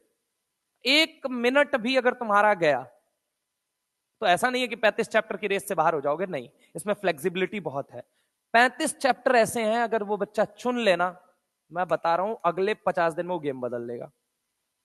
35 चैप्टर से तुम मार्क्स कितने गेन कर सकते हो, तो आई थिंक मतलब तुम एकदम जीरो पे भी हो ना यार, तो या तो तुम वो 35 उठा लो जो कि एकदम हाई स्कोरिंग है, और 35 का मतलब मुझे लगता है कि एक चैप्टर अगर 2 सवाल भी देता है तो 35 इंटू 2 और 70 इंटू 4, 280 नंबर। अभी भी मत कहना कि 100वें नंबर नहीं आ सकता है तुम्हारा, 100 नंबर आ सकता है तो 380 आ जाएगा, तुम्हारा 200 नंबर आ रहा है तो 480 आ जाएगा, तुम्हारा अगर 300 नंबर आ रहा है तो 580 आ जाएगा, तुम्हारा अगर 400 नंबर आ रहा है तो 680 आ जाएगा, डिपेंडिंग अपॉन कि तुम्हारा आ कितना रहा है। अब वो 35 चैप्टर हर बच्चे के लिए अलग होगा, हो सकता है कि जो 400 नंबर ला रहा हो उस 35 चैप्टर में से उसने पढ़ रखा हो, 35 चैप्टर आपको डिसाइड करने पड़ेंगे फिर। लेकिन मैं आपको इतना गारंटी देता हूं कि अगर यहां से काम किया जाए रियलिस्टिक होके, तो मैंने अपने सारे जो चिट्ठे खोले उसमें मैंने अपना देखा कि मैंने क्या क्या किया था उस टाइम पे, तो मुझे ये नजर आया कि मैंने अंतिम के 50 दिन में ना लगभग 35 से 40 चैप्टर समेटे थे overall, physics chemistry botany zoology मिला के, हर में से कम 10 से 12 चैप्टर। जैसे 10 चैप्टर केमिस्ट्री का, ओवरऑल केमिस्ट्री से 10 चैप्टर उठाया था, जूलॉजी से ओवरऑल 10 चैप्टर उठाया था, बॉटनी से ओवरऑल 10 चैप्टर उठाया था, फिजिक्स से ओवरऑल 5 चैप्टर 6 चैप्टर निकाले थे मैंने, मतलब मेरा थोड़ा सा ऐसा था। तो मैं आपको बताऊं 5 से 6 चैप्टर निकाले थे, तो वो किया जा सकता है, और वो भी पता है बहुत आसानी से किया जा सकता है, कुछ कुछ चीजें मद्देनजर रखते हुए, जैसे कि एक चीज तो थ्योरी, दूसरी चीज है रिवीजन, तीसरी चीज है एनसीईआरटी, चौथी चीज है पीवाईक्यूज, स्टक होते हुए, ये 4 चीजों को फॉलो करते हुए प्रॉपर। लेकिन हाँ उस ड्यूरेशन में कम से कम दिन की 12 घंटे आपकी पढ़ाई चाहिए होगी, 12 से 15 घंटे, 12-15 तो नहीं कह रहा, 12 से कम 14 घंटे तो देना ही देना पड़ेगा, डेडिकेट ही तुमको करना पड़ेगा। अगर तुम 12 से 14 घंटे डेडिकेट कर देते हो तो आई थिंक अगले 50 दिन के अंदर अंदर तुम 34-35 चैप्टर आराम से कर जाओगे, बहुत आराम से कर जाओगे, अभी भी अगर तुम सोचोगे तो। लेकिन ऐसा नहीं है कि 35 चैप्टर तुम सोचोगे मैं फिजिक्स ही कर जाऊं, ये पॉसिबल नहीं होगा, ये कभी नहीं पॉसिबल होगा। ये पॉसिबल होगा कि 10 चैप्टर जूलॉजी का, 10 चैप्टर बॉटनी का, 10 चैप्टर फिजिक्स का, 10 चैप्टर केमिस्ट्री का। ये मैंने आपको एक हिंट भी दे दिया है, आप भी अपने घर पे जाइए, आप अपने पोटेंशियल के बारे में सोचिए और अपने पोटेंशियल से क्या काम कर सकते हैं, कैसे वो डिसाइड कर सकते हैं, कैसे वो अपना फ्रेमवर्क सेट कर सकते हैं, वो जरूर कीजिए। आज से सेट करेंगे, रिजल्ट अच्छा आएगा, जिस भी लेवल पे खड़े हैं उससे थोड़ा बेटर रिजल्ट आएगा। और वही आप चाहते हैं, मुझे पता है आपको ये नहीं है कि मेरा सिलेक्शन हो ही जाए, सारा बच्चा जानता है कि सिलेक्शन सबका नहीं हो सकता। और मेरे दोस्त, तुम जब नेक्स्ट ईयर रिपीट करोगे, मेरी एक बात हमेशा याद रखना, तुमको मैं बार बार कहता रहा हूं, you are not here for the excellence, you are not studying for the excellence.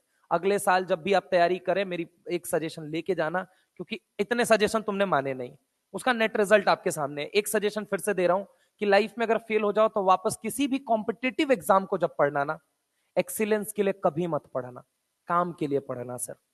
Excellence के लिए पढ़ोगे मारे जाओगे हमेशा, अभी नहीं मारे जाओगे, 4 महीने बाद मारे जाओगे एग्जाम के। एक्सीलेंस के लिए कभी मत पढ़ना कि मुझे इसमें एक्सीलेंस हासिल करनी है, नहीं, मुझे इसमें अपना काम निकालना है। जो बच्चा इस मेंटेलिटी से पढ़ता है वो निकल जाता है। और मैं तुमको बता रहा हूं, तुम्हारे आसपास का बैठा हुआ दोस्त ही तुमको बर्बाद करता है दोस्त, वो तुम्हारी मेंटेलिटी को इतना बदल के रख देता है ना, क्योंकि वो भी इमेच्योर बच्चा है, समझो इस बात को। तुम भी इमेच्योर हो, वो भी इमेच्योर है, दो इमेच्योर लोग बातें मैच्योरिटी की कर रहे हैं, वाह गजब बात है। समझ रहे हो, मतलब एक आचार्य प्रशांत थे, उन्होंने एक बात कही थी कि लोग जल्दी से शादी करके बच्चा पैदा करना चाहते हैं, पहले खुद तो बड़े हो जाओ बे, बच्चा पालने की तुम्हारी हैसियत भी है। आज का यूथ के बारे में उसने बोला था, आज की यूथ के बारे में, तुम्हारी हैसियत भी है, तुम इतने मैच्योर हुए हो, घर में तुम्हारे हर चौथे महीने में डाइवोर्स की बात चलती है और तुम सोचते हो कि हम बच्चे की एक परवरिश कर लेंगे। तो वही बात मैं बता रहा हूं कि तुम्हारी एज में नजर आता है कि दो इमेच्योर लोग मैच्योरिटी की बातें करते हैं, समझ रहे हो। तो इन सब चीजों से अवॉइड करिएगा। एनीवे, जो लोग इस साल निकल सकते हैं उनको शुभकामनाएं। लेकिन मैं आपको बता रहा हूं, आप जिस भी लेवल पे हैं उस लेवल से 280 नंबर, 300 नंबर तो कभी अभी यहां से बढ़ाया जा सकता है।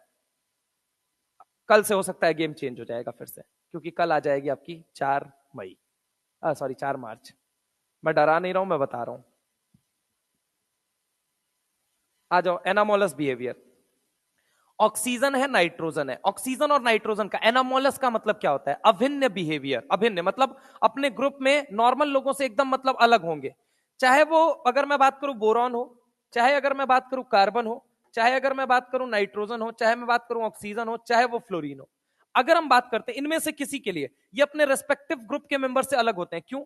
पहली चीज इनकी स्मॉल साइज होती है, दूसरी चीज इनकी हाई इलेक्ट्रोनेगेटिविटी होती है, तीसरी एब्सेंस ऑफ डी ऑर्बिटल। लेकिन नाइट्रोजन और ऑक्सीजन के केस में एक चौथा भी फैक्टर याद रखेंगे, दैट इज आयोनाइजेशन पोटेंशियल। वैसे आप सबके लिए याद रख सकते हैं, स्मॉल साइज, हाई ईएन, तीसरी चीज absence of D orbital, and fourth one is what? Ionization potential. आप चेक कर लीजिएगा, सबका आयोनाइजेशन पोटेंशियल अपने आप में कुछ ना कुछ प्रॉब्लमेटिक होगा अपने नीचे वालों से। अगर मैं आपसे बात करता हूं तो याद रखो, इनकी साइज एकदम छोटी होती है, साइज छोटी हुई तो आईपी क्या होती है? एकदम ज्यादा होती है। बाकी रेस्ट ऑफ द मेंबर की थोड़ी कम थोड़ी ज्यादा चलेगी, लेकिन इनका अपने रेस्पेक्टिव ग्रुप में सबसे ज्यादा होने का कारण क्या है?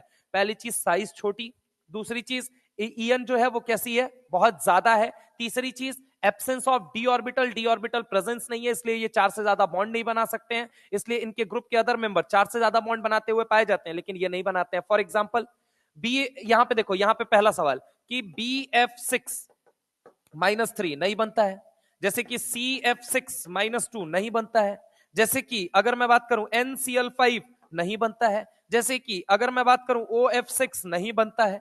लेकिन अगर आप देखेंगे या फिर Fi7 नहीं बनता है, Fi7 नहीं बनता है, लेकिन अगर आप देखेंगे IF7 बन जाता है, लेकिन अगर आप देखेंगे SF6 बन जाता है, लेकिन अगर आप देखेंगे PCl5 बन जाता है, लेकिन अगर आप देखेंगे SiF6-2 बन जाता है, लेकिन अगर आप देखेंगे AlF6-3 बन जाता है। ये नहीं बनते हैं, ये बन जाता है। रीजन कि एक तो इनकी साइज छोटी, ईएन ज्यादा, तीसरी चीज absence of D orbital, and fourth one is what? Ionisation potential.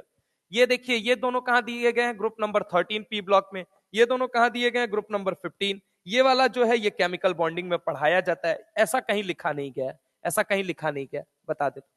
हाँ ठीक है, इधर देखो, ऑक्सीजन और नाइट्रोजन की एक खास बात होती है, दोनों पीपाई पीपाई बॉन्ड बना सकते हैं। क्या बना सकते हैं? पीपाई पीपाई। जैसे ऑक्सीजन ऑक्सीजन डबल बॉन्ड बनाता है, ऑक्सीजन भी पी का यूज करेगा, दूसरा ऑक्सीजन भी पी, क्योंकि सेकंड पीरियड के पास डी नाम की कोई चीज होती ही नहीं है। Second period element can not show covalency more than 4 because they don't have presence of vacant D orbital. तो ये क्या बनाएंगे? पीपाई पीपाई। ऐसे ही नाइट्रोजन क्या बनाएगा बोल बेटा? तो ये भी क्या बनाएगा? पीपाई पीपाई।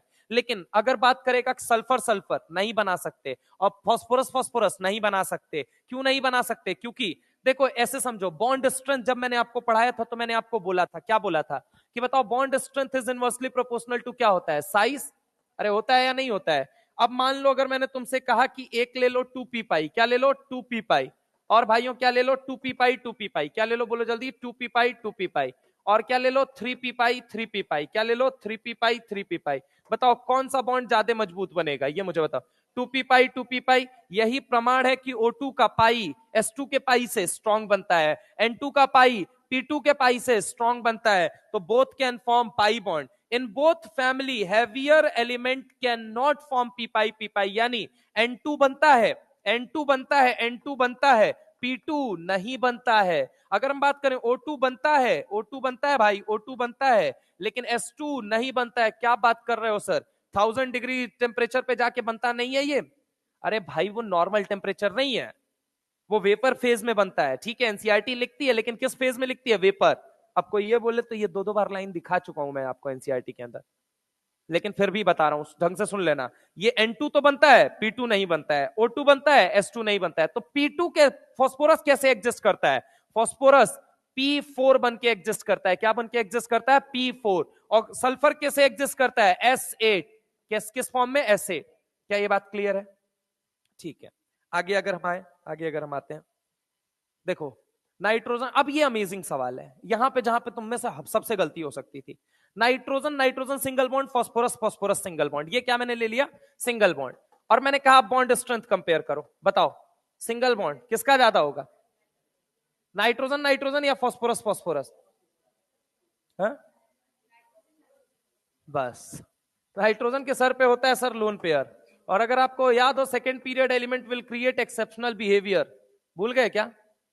Second period element will create exceptional behaviour. Bond strength खोलो, उसमें चौथा नंबर पॉइंट पढ़ो। अगली बारी गलती मत करना तुम लोग यार। अब ड्रॉप लेके जाओ ना, कोई रटा देना तुमको बढ़िया से, तो कोशिश करना कि पूरा रट लो तुम। पूरा एक एक सीक्वेंस में रटाता था तुम लोगों को उस टाइम पे।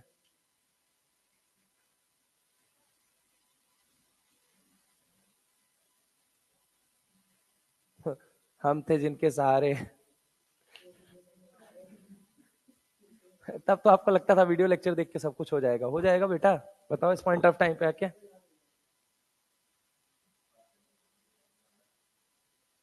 तब वही देखो क्या लिखा है, second period element will create exceptional behaviour. लिखा हुआ है कि नहीं लिखा हुआ है? Chemical bonding, bond strength. Sequence तक याद कराया था भाई, इस टॉपिक के बाद ये टॉपिक आता है। कोई बात नहीं, टेंशन मतलब हम अपने टॉपिक में करा के भेज देंगे, लेकिन हम तुमको बता रहे हैं अगले साल से ही गलती मत करना, ठीक है? जो तुम पिछले साल कर चुके हो। बहुत कुछ लर्निंग्स लेना बाकी है, इसको डायरी में लिखना कहीं। इंसान वो बड़ा नहीं होता है जो गलतियां करता है, मतलब इंसान वो नहीं महान होता है जो गलतियां करना जानता है। गलतियां हर सबसे होती हैं, टू एयर इज ह्यूमन कहा गया है। बट इंसान वो महान होता है जो अपनी गलतियों को सुधारना जानता है। सुधारने का सही टाइम ये है कि देखो, एक साल वेस्ट होना is not a big deal, is a big deal.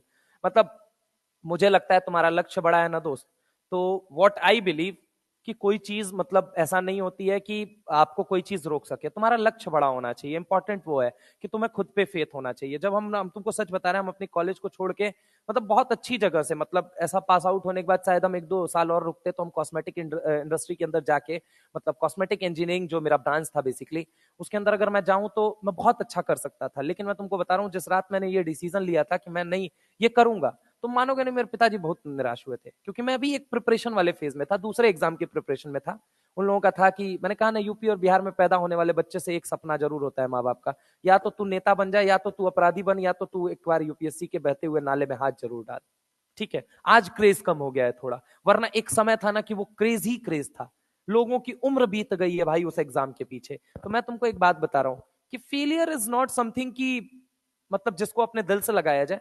Failure is something जिससे बहुत कुछ सीखा जाए। देखो शायद ये साल चला जाएगा, बट इस साल में इस पॉइंट यहां से शुरू करना पड़ेगा, यहां से शुरू करना पड़ेगा अपनी जर्नी को वहां तक के लिए कि भाई मेरे को ना एक टाइम बाद कोई नहीं सपोर्ट करने वाला है। तुम समझो तुम्हारी गहरी, मतलब आज तुमको लोग बोलेंगे अरे कोई बात नहीं एग्जाम नहीं निकला तो क्या। बेटा जिस रेट से ना पॉपुलेशन बढ़ रही है, महंगाई बढ़ रही है, बेरोजगारी बढ़ रही है ना, उस रेट से तुम यहां नहीं निकालोगे, तुम्हें दूसरे एग्जाम पे भागोगे। नहीं भागोगे तुम कहां जाओगे? कॉलेज से डिग्री लेने के बाद क्या करोगे? डिग्री आज हजारों के पास है। इंजीनियरिंग कॉलेज में आज तुमको पता है जितना भारत के अंदर इंजीनियरिंग कॉलेज नहीं है उससे ज्यादा इंजीनियर पैदा होकर बैठे हुए हैं। क्या करोगे बताओ? What you will do? तो फिर बीपीएससी के लिए जाके लड़ोगे? तुम्हारा जीवन सिर्फ संघर्षों में बीत जाएगा। बेहतर है छोटी उम्र का संघर्ष कर लो। मैं बता रहा हूं बड़ी उम्र का संघर्ष संघर्ष हो नहीं पाता है लोगों से। या फिर यूं कहो कि अपना ही संघर्ष लोगों को हमेशा बड़ा दिखता है। हो सकता है मुझे तुम्हारा संघर्ष इजी दिखता हो, मेरा अपना संघर्ष बड़ा दिखता हो। तो मानो मेरा भी कुछ तजुर्बा है और मैंने अपने जीवन में बहुत बड़े बड़े लोगों को देख लिया बहुत छोटी उम्र में। मैंने एक चीज सीखी है, जीवन में जिस स्तर पे आगे बढ़ोगे और अगर तुम्हारे पास कुछ नहीं है ना दोस्त, लोगों को देने के लिए तुम्हारी कोई वैल्यू नहीं करेगा। No one will value you. तुम्हारे पास देने के लिए कुछ होना चाहिए, और देने के लिए तब होगा जब तुम आज सोचना चालू करोगे। मैं ये कहता हूं, मैं तो नहीं मानता, मुझे तो बहुत ज्यादा मतलब पता है जिद्दी होने में ज्यादा विश्वास है, बजाय इसके कि दुनिया मेरे बारे में क्या सोचती है, आई डोंट केयर। और मैं हमेशा ये मानता रहता था जिद्दी जिद्दी जिद्दी जिद्दी जिद्दी होना इज मोर इंपॉर्टेंट। बजाय ये कुछ पा लेना इज नॉट, मतलब पा लेना वो ऑब्वियस है यार, अचीवमेंट है, क्यों नहीं? मतलब किसी को मेडिकल कॉलेज इस साल अलॉट हो जाए उससे बढ़िया बात क्या होगी? लेकिन नहीं मिला तो व्हाट? क्या मैं हार के बैठ जाऊंगा? नहीं, मैं जिद्दी हूं, मुझे चाहिए मतलब चाहिए। और मैं बता रहा हूं मैं इसी आत्मविश्वास के साथ आगे बढ़ता रहा। मैं तुमको बताऊं लाइफ में मैंने मतलब ऐसे ऐसे मूवमेंट झेले हैं कि तुम सोच नहीं सकते हो भाई, तुम सोच नहीं सकते हो। मैं पर्सनली बता रहा हूं। और पिछले एक साल में अगर मैं बोलूं तो भाई पिछले एक साल में भी मैंने झेला है। बट सबसे इंपॉर्टेंट चीज थी कि मैं जिद्दी था। मुझे पता था एट द एंड मैं ही जाके जीतूंगा, एट द एंड में जाके जीतूंगा। एंड किस्मत ने मुझे हारने नहीं दिया। ये इंपॉर्टेंट चीज होती है। वरना तो मतलब मैं तुम्हें क्या बताऊं, मैं पर्सनल बात बताऊंगा जब मैं एक बार सिलेबस कंप्लीट कर लूंगा तब मैं जाते जाते बोलूंगा कि मतलब मैं पटना से बहुत कुछ सीखा। I have learned a lot from the Patna. Journey बहुत कुछ सिखाती है आपको, बहुत कुछ सिखाती है। मतलब एक समय ऐसा था ना कि जब मैं शुरू शुरू में आया था मेरा टेम्परामेंट हिल चुका था बहुत ज्यादा। लेकिन मैंने वहां के बाद भाई करते करते करते करते करते करते करते करते उसके बाद 16 बैच पढ़ाए। और बोलो उसके बाद मतलब once upon a time I मतलब इतना स्ट्रेस लेवल मेरा बढ़ चुका था कि पढ़ाते पढ़ाते मुझे ब्लीडिंग हुई थी।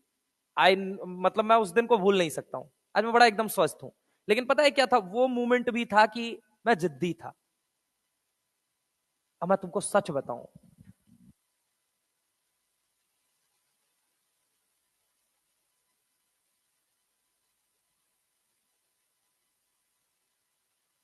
तब वहां तक पहुंचना मेरे लिए इम्पॉसिबल था गेम यार। वहां तक कोई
जिद पाल, सही डायरेक्शन में पाल, गलतियां की हैं एडमिट कर, फेस करना। फेस करना क्या है? रूड हो जा सबसे, मैं तो यही चीज जानता था, रूड हो जाओ सबसे, किसी से तुम्हारी अच्छी बननी ही नहीं चाहिए। पेरेंट्स तो तब सुनाएंगे ना जब तुम उनसे प्यार से बात करोगे, है ना? बात ही मत करो प्यार से। उनको निकलने, तुम्हें तो इस दलदल से ही निकलना है ना, कि बस इस दलदल से। लेकिन तुम, पता है तुम लोग बहुत चोर लोग हो, चोर लोग हो। पता है क्या करते हो तुम ना, चोरी भी करते हो और फिर सीना चोरी भी करते हो। तुम मेहनत भी नहीं करते हो, प्रॉब्लम ये है बस। और मुझे उसी चीज से प्रॉब्लम, उसी चीज का फिर से डर है कि तुम अगला साल फिर से इसी चक्कर में बर्बाद करोगे। मत करना भाई, तुम फील्ड छोड़ देना, तुम दूसरा कुछ चुन लेना। और नहीं, अगर चुनना होगा तो सीना चोरी मत करना। सीना चोरी का मतलब समझ रहे हो, कि नहीं नहीं मुझे करना तो है नीट, लेकिन अभी मैं सबकी नजरों से बच जाता हूं। क्यों? क्योंकि अभी सब लोग मुझे पकड़ के, समझ रहे हो, लाइन से एक एक करके बजाएंगे। जिस भी मामले में, कोई शब्दों से बजाएगा, कोई निगाहों से बजाएगा, कोई हल्का सा मुस्कुरा के ही बजा जाएगा तुम्हारी। क्यों भाई साहब? नीट के बाद अगर आप मान लीजिए आप 5 मई को मिलते हैं, मैं बोलूं पेपर कैसा हुआ, आपने बोला बेकार हुआ, मैं कहूं कोई बात नहीं बेटा अगले साल, मैं भी तुम्हारी बजा ही रहा हूं, तुम समझ नहीं पा रहे हो। आओ, ये सवाल अमेजिंग है। अब ये सवाल करके बताओ, नाइट्रोजन नाइट्रोजन और फास्फोरस फास्फोरस सिंगल बॉन्ड में कौन ज्यादा स्ट्रांग होगा? मान लो ये ए है और ये क्या है, बी। बताओ कौन? B is more than A. Amazing चीज बताऊं, लोग रट लेते हैं बॉन्ड स्ट्रेंथ और बॉन्ड लेंथ का ऑर्डर, कि बॉन्ड लेंथ बड़ी होगी तो बॉन्ड स्ट्रेंथ छोटी होगी, बॉन्ड स्ट्रेंथ ज्यादा होगा तो बॉन्ड लेंथ क्या हो जाएगी, कम हो जाएगी। भाई मेरे, तुम बताओ इन दोनों में बॉन्ड लेंथ भी किसकी ज्यादा होगी? ये second period, third period, third period, बताओ किसकी बॉन्ड लेंथ बड़ी है? मतलब बी की बॉन्ड लेंथ भी बड़ी है ए से, और बी की बॉन्ड स्ट्रेंथ भी बड़ी है ए से। ये सवाल वो है जो फैला सकता है लोगों को एग्जाम में, ठीक है, याद रखना। ऑक्सीजन ऑक्सीजन है, बताओ यहाँ पे लोन पेयर की वजह से रिपल्शन फैक्टर आएगा या नहीं आएगा? तो अब बताओ, अगर ये ए है और ये क्या है, बी है, बताओ अगर मैं तुमसे बात करूं, कौन, किसका बॉन्ड बड़ा किसका छोटा? बी का बॉन्ड बड़ा ए से, लेकिन बॉन्ड बॉन्ड लेंथ बताओ किसका, सॉरी बॉन्ड स्ट्रेंथ बी का ज्यादा है ए से, बॉन्ड लेंथ बताओ किसकी ज्यादा होगी? सेकंड पीरियड, थर्ड पीरियड, तो बताओ बॉन्ड लेंथ किसकी बड़ी होगी? फिर बी की बड़ी होगी। जनरली अपन रट लेते हैं bond strength is inversely proportional to bond length, गलत हो जाएगा इस सवाल के अंदर, याद रखिएगा। और यही नहीं, F2 और Cl2 में भी गलत करवा सकता है वो आपसे, तो ये बात याद रखिएगा, ठीक है? किसमें? ऑक्सीजन ऑक्सीजन सिंगल बॉन्ड है ना।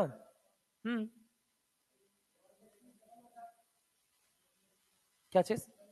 नहीं नहीं, सिंगल की मैं बात कर रहा हूं, मैं डबल ले ही नहीं रहा हूं अभी। S2 तो सिंगल बनता ही नहीं ना, वो तो पहले ही बता दिया ना। वो तो मैं ये देखो ना, ये मैंने बोल तो दिया कि N2 बनता है, P2 नहीं बनता है, O2 बनता है, S2 नहीं बनता है, वो तो पाई की बात हो गई।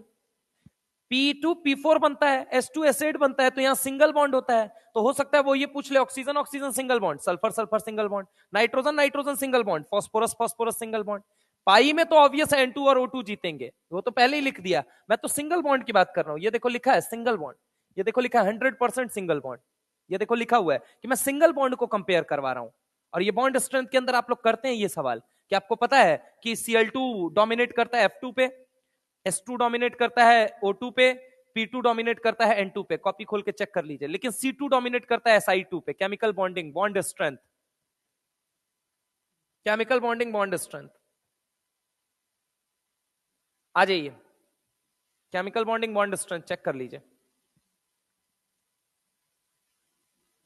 आ जाइए, आगे आ जाते हैं। देखिए इधर आइए, कह रहा है reactivity with H2, Drago compound जन्म लेते हैं। रिएक्टिविटी विथ H2, नाइट्रोजन को रिएक्ट कराओगे NH3 बनेगा, फास्फोरस PS3 बनाएगा, AS बनाएगा, SB बनाएगा। इधर H2O H2S H2SC H2T। देख पहला सवाल क्या पूछेगा, बॉन्ड लेंथ, ऊपर से नीचे जाएगा, साइज बढ़ेगी, साइज बढ़ेगी तो बॉन्ड लेंथ का ऑर्डर क्या हो जाएगा, SBS3 ASS3 PS3 NH3। पहला सवाल बॉन्ड स्ट्रेंथ, बॉन्ड लेंथ। दूसरा सवाल क्या बनाएगा, बॉन्ड एनर्जी। बॉन्ड लेंथ बढ़ेगी तो बॉन्ड एनर्जी घटेगी, बॉन्ड लेंथ बढ़ेगी तो बॉन्ड एनर्जी घटेगी। अब एक बात तो यहां पे क्या ऑर्डर हो जाएगा, डी, देन क्या हो जाएगा सी, देन बी, देन क्या हो जाएगा ए। अब बताओ क्या पूछ रहा है, बॉन्ड एनर्जी। बॉन्ड एनर्जी किसकी ज्यादा होगी, तो इनवर्सली प्रोपोर्शनल टू क्या हो गया, बॉन्ड लेंथ। अरे आना बोलो भाई, यानी इसका जस्ट रिवर्स हो जाएगा। अगला सवाल हो सकता है वो हमसे थर्मल स्टेबिलिटी, जो विगत वर्षों में वो पूछ भी चुका है नीट के अंदर, ठीक है। इन्हीं चारों में से कोई पूछेगा, चार नहीं, मैं तुमको बता देता हूं टोटल सवाल जो पूछे जाएंगे इनसे रिलेटेड, वो ये 8 सवाल पूछे जा सकते हैं। ठीक है, ये 8 सवाल अगर मैं तुमसे बात करूं तो ड्रैगो कंपाउंड के साथ आपसे 8 सवाल पूछे जा सकते हैं, ढंग से देखिएगा यहाँ पे। रिएक्टिविटी विथ H2, NH3 यहाँ H2O बनता है, यहाँ PS3 यहाँ H2S, यहाँ ASS3 यहाँ H2SC, यहाँ SbS3 यहाँ H2T। पहला सवाल कि बॉन्ड लेंथ कंपेयर करो, दोनों जगह DCBA होगा। दूसरा सवाल बॉन्ड एनर्जी कंपेयर करो, तो वो इनवर्सली प्रोपोर्शनल हो जाएगा किसके, बॉन्ड लेंथ। तीसरा सवाल thermal stability, covalently bonded molecule में जो बॉन्ड एनर्जी का ऑर्डर होता है वही थर्मल स्टेबिलिटी का ऑर्डर होता है, यानी same as bond energy order, same as bond energy. पता है क्या हो जाएगा ऑर्डर, ये इसका ऑर्डर पता है क्या होगा, इसका ऑर्डर बोलो क्या होगा, इसका ऑर्डर क्या होगा, ए बी सी डी, चाहे आजू वाले के लिए चाहे बाजू वाले के लिए। वही थर्मल स्टेबिलिटी का भी ऑर्डर हो जाएगा ए बी सी डी। अगला क्या हो जाएगा, बॉन्ड एंगल, ड्रैगो से रिलेटेड बॉन्ड एंगल पूछा जा सकता है। तो आपको पता है इनके अंदर भाइयों एंगल कितना होता है 107, यहां कितना होता है 104, याद है कि नहीं याद है, केमिकल बॉन्डिंग में ये बात लिखी गई है। उसके बाद से अगर हम बात करें ये कितना है 94, ये कितना है 93, ये कितना है 93, ये कितना है 92, ये कितना है 92 और ये कितना है बोलो जल्दी 91। क्या आपको याद आया कि एंगल नियरली 90 डिग्री के करीब होता है, इसीलिए ड्रैगो कंपाउंड मैंने कहा है। क्या ये बात समझ में आई, ड्रैगो कंपाउंड का मतलब NH3 PS3 ASS3 SbS3। वैसे ही H2O H2S H2SC H2T, इसमें से क्या क्या केमिकल बॉन्डिंग से लेके अभी तक जो भी सवाल बना सकता है वो सब मैंने करा दिया है यहाँ पे, कि यही सवाल आपसे पूछा जाएगा। ये सब अगर आप देखना चाहते हैं तो आपको मैं दिखा सकता हूं एनसीईआरटी के एक पन्ने पे, ये मैं बता देता हूं। टेबल 7.2 देखोगे, टेबल 7.2 देखो भाई एक साथ, ये देखो, ये पी ब्लॉक खोलो, ये देखो टेबल 7.2 देखो, यहां पे ये जो भी सवाल दिए गए हैं ये हमसे पूछा जा सकता है। Table 7.2, table 7.2, table 7.2, table 7.2 NCERT में, ठीक है, टेबल 7.2 है। ठीक है, चलें आगे चलें, टेबल 7.2 आ जाओ। कहां तक नोट किया था, ये नोट कर लिया था आप लोगों ने, ये तो नोट करो भाई, नोट भी करते चलो थोड़ा थोड़ा, नींद कम लगेगी, अगले के लिए तैयार भी रहो कि अगला टॉपिक दूसरा आ गया है। मतलब इस समय पे नींद आ रही है, मैं ऐसा सोच रहा हूं। ये वाला नोट किया था आप लोगों ने, तब घोंचुओं कहां तक नोट किया है तुमने, ये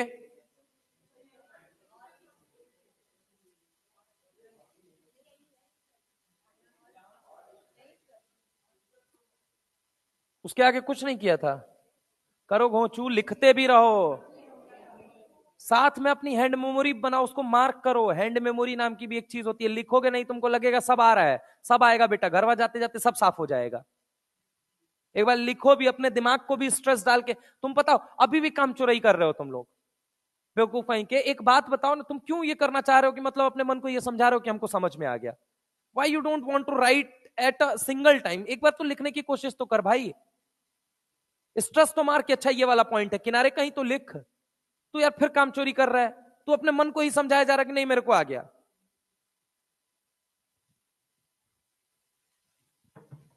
अरे एनसीईआरटी मार्क करो थोड़ा सा, उसमें देखो।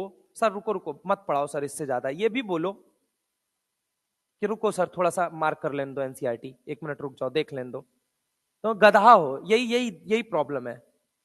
सर मैं इस साल भी मजदूरी करूंगा, अगले साल भी मजदूरी करूंगा, उसके अगले साल भी मजदूरी करूंगा।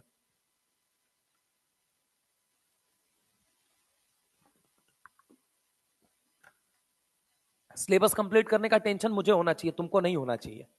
तुम्हें होना चाहिए कि तुम्हारा सिलेबस कंप्लीट हुआ या नहीं हुआ। यह मास्टर समझा रहा है कि ऑफ रिकॉर्ड्स मुझे मेंशन करना है वहां पे कि हाँ भाई मैंने सिलेबस कंप्लीट कर दिया है। मैं कल मेंशन कर दूंगा, लेकिन वो मैं स्ट्रेच करता रहूंगा, छोड़ दो ना तुम। कल उनकी नजर में सब कुछ खत्म हो चुका रहेगा। वो मेरा हेडक है, जब इतने दिन तक सिलेबस की इतनी बातें झेल गया मैं, तो फिर इस साल की लर्निंग मेरी एक और बहुत बड़ी थी।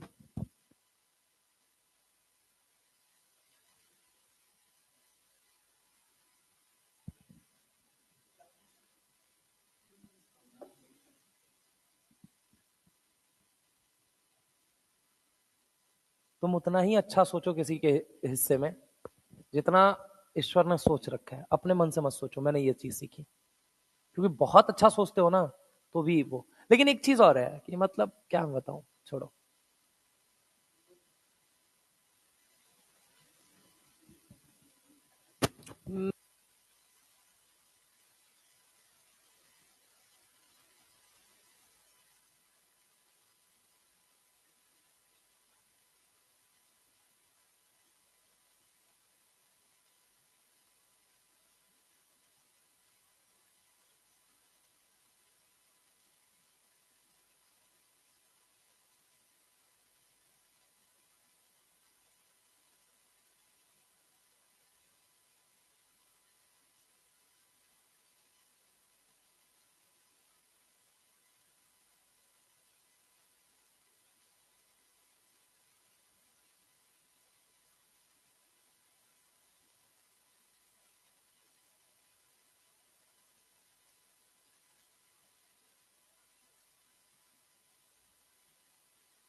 जिस आदमी को पूरी दुनिया ने पागल, पूरी दुनिया ने कॉमेडी का पार्ट घोषित कर दिया हो, उस आदमी ने भारत जोड़ो यात्रा करके पूरे भारत को जोड़ने की कोशिश की।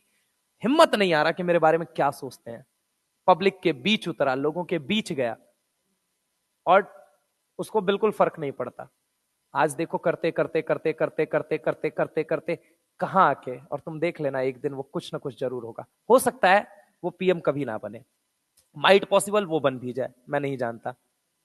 लेकिन याद रखना, कांग्रेस के इतिहास में जिस दिन नेक्स्ट पीएम आएगा उस दिन ये राहुल गांधी का नाम लिया जाएगा कि राहुल गांधी ने क्या किया था कांग्रेस के लिए। है इतनी औकात कि दुनिया तुमको पप्पू बोल रही हो, उस दुनिया के बीच में उतर जाओगे तुम? उतरा वो आदमी, भागा नहीं भागा? कितने साल सत्ता से बाहर है? 15 साल से। बताओ आज भी उसकी मेहनत कम हुई है? आज भी उसकी मेहनत कम हुई है? आज भी बताओ मुझे, नहीं हुई है। तो हाँ, तो यूथ हो ना यार, तुमको सोचना पड़ेगा। मैं ये नहीं कह रहा हूं तुम उसको वोट करने जाओ, मैं तुमको ये कह रहा हूं कि कोई आदमी है, मैं तो यार डाई हार्ड फैन हो गया उसका। मैं कह राहुल गांधी, तुम्हारे इस बात के लिए सम्मान होना चाहिए ना कि तुम 15 साल तक तुमने अपने ऊपर झेला है। उसने ये नहीं कहा कि इनके ऊपर डालो, उनके ऊपर डालो, इन्होंने ऐसा किया, उन्होंने वैसा किया। उसको कभी स्पीच में ये कहते हुए सुने? नहीं। उसको आलू डालो सोना निकलेगा, इस बात पे ट्रोल कर दिया गया, पूरा नेशनल पप्पू घोषित कर दिया गया। फिर भी वो उतरा लोगों के बीच में, उसने काम किया। हाँ,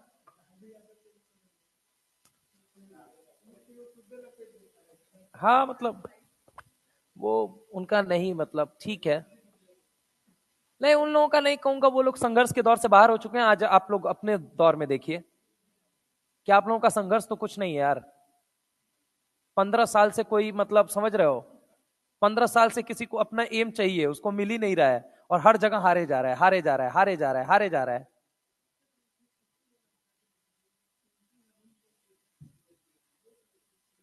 हाँ, बॉन्ड डिसोसिएशन एनर्जी बहुत ज्यादा हाई होती है ना भाई, बॉन्ड स्ट्रेंथ बहुत ज्यादा हाई है, तो बॉन्ड डिसोसिएशन एनर्जी हाई हो जाती है। तो least reactive at room temperature पढ़ो, आंसर वही लिखा होगा।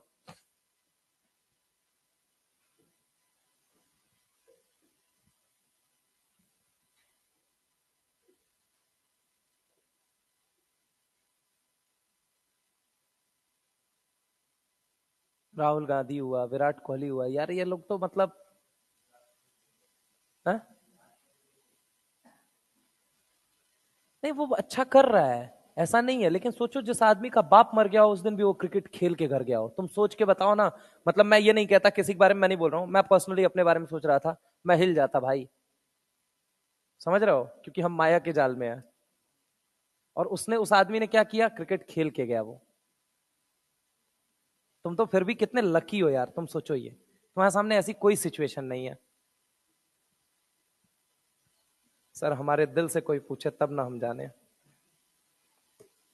ये देखिए, ये पढ़िएगा, एनामोलस प्रॉपर्टीज ऑफ नाइट्रोजन, जो मैंने ये देखो यहाँ पे ये पूरा लिखा हुआ है, आप पढ़ेंगे तो आपको खुद समझ में आएगा। ठीक है, आगे चले। Reactivity towards hydrogen, then reactivity towards oxygen, then reactivity towards halogen. Metal छोड़ देना है आपको, क्योंकि मेटल अब हमारे सिलेबस में है ही नहीं।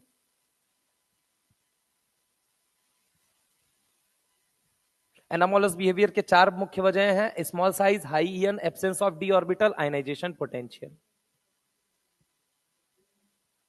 हाँ, क्या?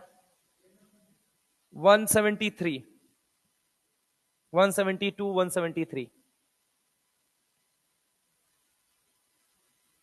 ठीक है, आ जाओ मित्र, आगे। हाँ, जल्दी नोट करो।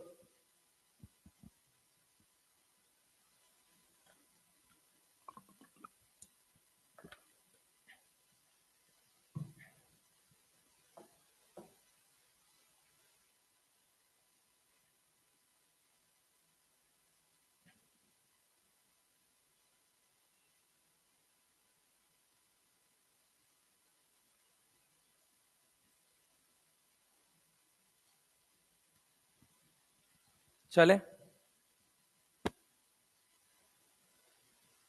चलिए अब आ जाते हैं रिएक्शन विथ O2। O2 में क्या क्या बातें ध्यान रखनी है, देख भाई। नाइट्रोजन के 5 ऑक्साइड होते हैं, पहले सुन ले इधर। N2O, NO, जो कि न्यूट्रल होते हैं और कैसे होते हैं? कलरलेस। ये क्या लिख रखा है फिर? कलरलेस, ठीक है, कलर्ड लिख रखा है लेकिन वो कलरलेस है, ठीक है। तो याद रखना N2 और NO न्यूट्रल होते हैं, कलरलेस होते हैं। NO2 N2O4 ये ब्राउन गैस होती है, ये कैसा होता है? कलरलेस लिक्विड भी होता है और कलरलेस सॉलिड भी होता है। जेईई एडवांस का एक बार पूछा जा चुका सवाल है ये। N2O3 ब्लू सॉलिड होता है, और अगर हम बात करें N2O5 कलरलेस सॉलिड होता है। ये बात आपको ध्यान रखनी पड़ेगी। NO2 ब्राउन गैस है बस, बाकी ये कलरलेस लिक्विड है और सॉलिड है N2O4। N2O3 ब्लू सॉलिड है, N2O5 कलरलेस सॉलिड है, ठीक है। ये तीनों एसिडिक होते हैं, वो दोनों न्यूट्रल होते हैं। बस इतनी बात याद रखना है कि नाइट्रोजन का ऑक्सीजन के साथ रिएक्शन कराओगे, 5 ऑक्साइड बनेंगे, NO, N2O, NO2, उसके बाद N2O3, N2O4, N2O5। इनके कलर के बारे में याद रखना है, ये वाला सॉल्ट एनालिसिस के अंदर बड़ा काम आता है। अपार्ट फ्रॉम दिस ये और ये कलर बस याद रखिए आप। क्लियर है? क्लियर है? ये दोनों कलर बस याद रखिएगा, मैं मार्क कर दे रहा हूं ये दोनों कलर, क्योंकि ये बेटा जेईई एडवांस में एक बार पूछा जा चुका है, ठीक है। सल्फर में आ जाओ, ऐसा सच कुछ याद नहीं रखना है। सल्फर में SO2 एक रिड्यूसिंग प्रॉपर्टी रखता है ये, क्यों? क्योंकि सल्फर कहां से कहां जाना चाहता है, ये कितनी बार आपने बात कर रखी है। तो ये देखो, ये कितने में जाना चाहता है? ये +4 से कहां जाना चाहता है, बोलो जल्दी? +6। +6 जाने के लिए ये क्या करेगा? अपना इलेक्ट्रॉन छोड़ेगा, तो सामने वाले को क्या करेगा? रिड्यूस। तो इसे कहते हैं रिड्यूसिंग प्रॉपर्टी रखता है। जबकि टेरिलियम में देखो, देखो तुम्हारा पैराग्राफ बड़ा बड़ा है, तुमको पढ़ना पूरा पैराग्राफ है वंस, एक बार तो तुम्हें जाना है पूरे पैराग्राफ के साथ, लेकिन वही बात याद रखनी है जितनी मैंने यहां लिख रखी है। काम की बात आपके लिए बस ये है, पैराग्राफ इतने लंबे चौड़े चौड़े दिए गए। TO2 के पास क्या होती है? Oxidising property. मैंने बोला कि सब लोग +4 -2 और +6 में रहना चाहते हैं। टेरिलियम कितने में रहना चाहता है? +2। टेरिलियम है कितने में अभी? +4 में। +4 से कहां जाना चाहता है टेरिलियम? +2। +2 जाने के लिए इलेक्ट्रॉन खाएगा या छोड़ेगा? खाएगा, तो सामने वाले को क्या करेगा? ऑक्सीडाइज। तो इसीलिए इसके पास क्या होता है? Oxidising property. ये एनसीईआरटी का स्टेटमेंट है। तो रिएक्शन विथ ऑक्सीजन के बाद अब आ जाओ रिएक्शन विथ हेलोजन। किसमें आ जाते हैं? हेलोजन। और यहां के बाद ग्रुप नंबर 15 और 16 आपका समाप्त हो जाएगा। सुनिएगा, nitrogen does not form pentahalide, NCl5 नहीं बनता है। अगर हम बात करें oxygen does not form hexafluoride, मतलब OF6 नहीं बनता है। Only NF3 is known. NCl3, NBr3, NI3 को माना जाता है एक्सप्लोसिव। क्या माना जाता है? एक्सप्लोसिव। तो अगर हम बात करें NX3 में भी क्या एग्जिस्ट करता है? सिर्फ NF3। Only NF3 is known, rest all try halides of nitrogen is explosive. PCl3, PCl5 दोनों बनते हैं, लेकिन दोनों में ज्यादा कोवेलेंट कैरेक्टर किसमें है? तो ये देखो, ये कितने में है? +3, और ये कितने में है? +5। Charge on cation should be high, तो यानी कि PCl5 is more covalent character. आगे अगर हम बात करें, only OF2 is known, rest form Cl2O, Br2O, I2O। जिसका ईएन ज्यादा होता है उसे बाद में लिखा जाता है। Cl और ऑक्सीजन में ईएन किसका ज्यादा है? ऑक्सीजन। Br और ईएन में ऑक्सीजन किसका ज्यादा? सॉरी, ईएन किसका ज्यादा? ऑक्सीजन। I और O में किसका ईएन ज्यादा? ऑक्सीजन। तो याद रखिएगा, जिसका ईएन ज्यादा होता है उसे बाद में लिखा या पढ़ा जाता है। तो इसे क्या बोलेंगे? OF2।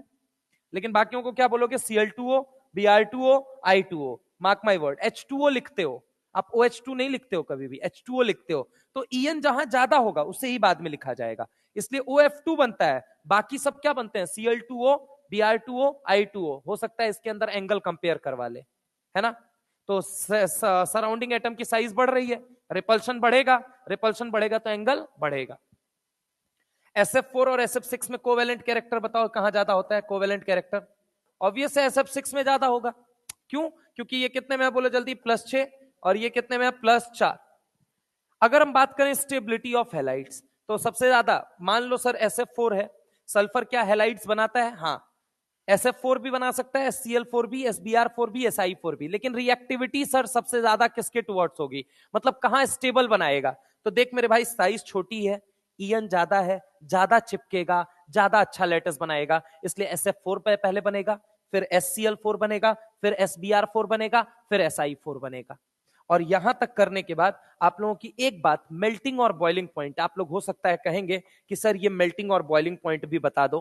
तो देखो, मेल्टिंग और बॉइलिंग पॉइंट मैं एलिमिनेट करना चाहूंगा। क्यों? क्योंकि मैं तीनों ग्रुप का एक साथ बताना चाहूंगा, मेल्टिंग पॉइंट और बॉइलिंग पॉइंट, ग्रुप नंबर 15, 16, 17 एक साथ। हालांकि मार्क माई वर्ड, जब भी वो पूछेगा मेल्टिंग और बॉइलिंग पॉइंट का ऑर्डर, तो वो ग्रुप नंबर 15 के लिए पूछेगा। मैं पहले कह रहा हूं, पूछेगा वो ग्रुप 15 के लिए, पता आपको 15, 16, 17 तीनों के लिए होना चाहिए, तो जैसे ही 17 खत्म होगा मैं तीनों को एक साथ कंपेयर कर दूंगा, ठीक है। ऑलरेडी हम कर भी चुके हैं, मैं आपको बता देता हूं कहां पे, अगर आपने वहां पे किया हो तो केमिकल बॉन्डिंग के अंदर, ठीक है। लेकिन एनीवे हम डिस्कस करेंगे। अभी देखो बेसिसिटी की हम बात कर लेते हैं ड्रैगो कंपाउंड के अंदर।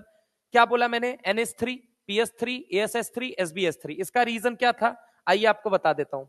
आपको पता है NH3 में हाइब्रिडाइजेशन होता था, लेकिन बाकी जो PS3 थे, ASS3 था या फिर SbS3 था, मानते हो या नहीं मानते हो, इसमें सेंट्रल एटम ऑलमोस्ट क्या है, unhybridised, lone pair is present in S rich orbital, हाँ या ना, मानते हो। अब S कैसा होता है, नॉन डायरेक्शनल। अगर नॉन डायरेक्शनल है तो आगे जाने पर हाइब्रिडाइजेशन तो और कम हो रहा है, अरे हाँ ना बोलो भाई। और अगर और कम हो रहा है मतलब लोन पेयर S में बढ़ रहने के ज्यादा चांसेस रखता जा रहा है। ये लोन पेयर कहां प्रेजेंट होगा, S में, यहां पे भी S में, यहां पे भी S में। अगर ये 70% S कैरेक्टर लेके बैठा है तो ये 80% लेके बैठा है, ये कितने परसेंट लेके बैठा है, 90। तो किसके पास नॉन डायरेक्शनल नेचर ज्यादा है, किसके पास, 90 वाले के पास। और किसके पास कम है, तो एक बात तो देने की बात आएगी तो ये तो डायरेक्शनल लोन पेयर ये तुरंत देगा। उसके बाद कौन देगा, PS3, उसके बाद कौन देगा, ASS3, उसके बाद कौन देगा। तो जो देगा वही तो तगड़ा बेस माना जाएगा भाई, इसीलिए NH3 आता है, देन कौन आता है भाई, PS3, देन कौन आता है, ASS3, और देन कौन आता है, BIS3, या फिर जो आप कह लीजिए ASS3, SbS3। रिड्यूसिंग नेचर में आ जाते हैं। तो रिड्यूसिंग नेचर का मतलब क्या होता है, H- देना, नीचे जाने पे मेटेलिक कैरेक्टर बढ़ेगा तो H- कौन देगा सबसे पहले, BIS3। BIS3 को बेस्ट रिड्यूसिंग एजेंट लिखा गया है एनसीईआरटी में, अरे हाँ ना बोलो भाई। यहां आने के बाद आपका अगर हम बात करें तो ग्रुप नंबर 15 जो है, ये ग्रुप नंबर 15 और 16 समाप्त होते हैं, आप पूरा पढ़ सकते हैं इनके अंदर। अब हम आएंगे ग्रुप नंबर 17 के ऊपर, किसके ऊपर आएंगे, ग्रुप नंबर 7, एक मिनट, ग्रुप नंबर 17 आज ही शुरू कराओगे, ये शुरू तो आज ही कराऊंगा भाई दोस्त, छोड़ दो सर कल नहीं बेटा। चलो ग्रुप नंबर 17 हेलोजन में आ जाते हैं। अच्छा इसमें आया ही नहीं है, जाओ तुम्हारी किस्मत अच्छी है वे, आ ही नहीं पाए पीपीटी।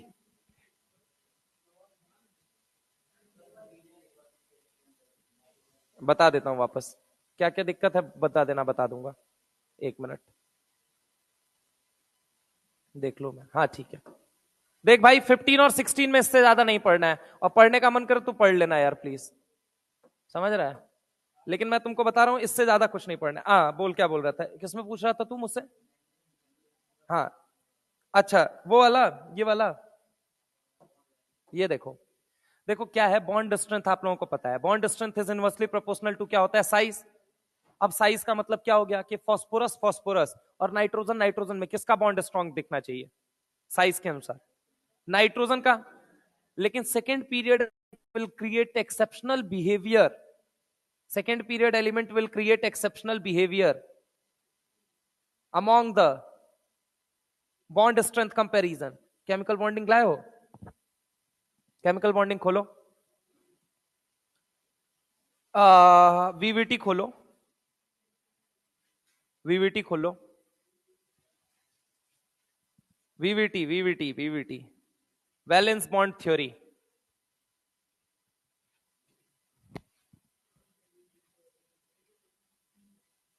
वैलेंस बॉन्ड थ्योरी खोलो, उसमें जाओ बॉन्ड स्ट्रेंथ। देखो पहले देखो मैंने क्या बताया तुमको, बता देता हूं, हाइब्रिडाइजेशन पहले बताया, फिर बताया ड्रैगो रूल, फिर बताया bent rule, Drago rule, bent rule, hybridisation in case of free radical, hybridisation in solid state. उसके बाद अगले पड़ाव में जाओ ओवरलैपिंग, ओवरलैपिंग के नीचे देखो कहीं बॉन्ड स्ट्रेंथ लिखवा रखा है मैंने, लिखा है बॉन्ड स्ट्रेंथ खोलो अब, हाँ बॉन्ड स्ट्रेंथ खोलो, बॉन्ड स्ट्रेंथ टॉपिक खोलो, पहला लिखा है bond strength is inversely proportional to size और inversely proportional to principal quantum number, लिखा है। उसके बाद दूसरा पॉइंट देखो क्या लिखा है, हाँ directional S S S P P P, comparison ये हुआ है। फिर उसके बाद पी पाई पी पाई पी पाई डी पाई डी पाई डी पाई। चौथा पॉइंट पढ़ो क्या लिखा हुआ है,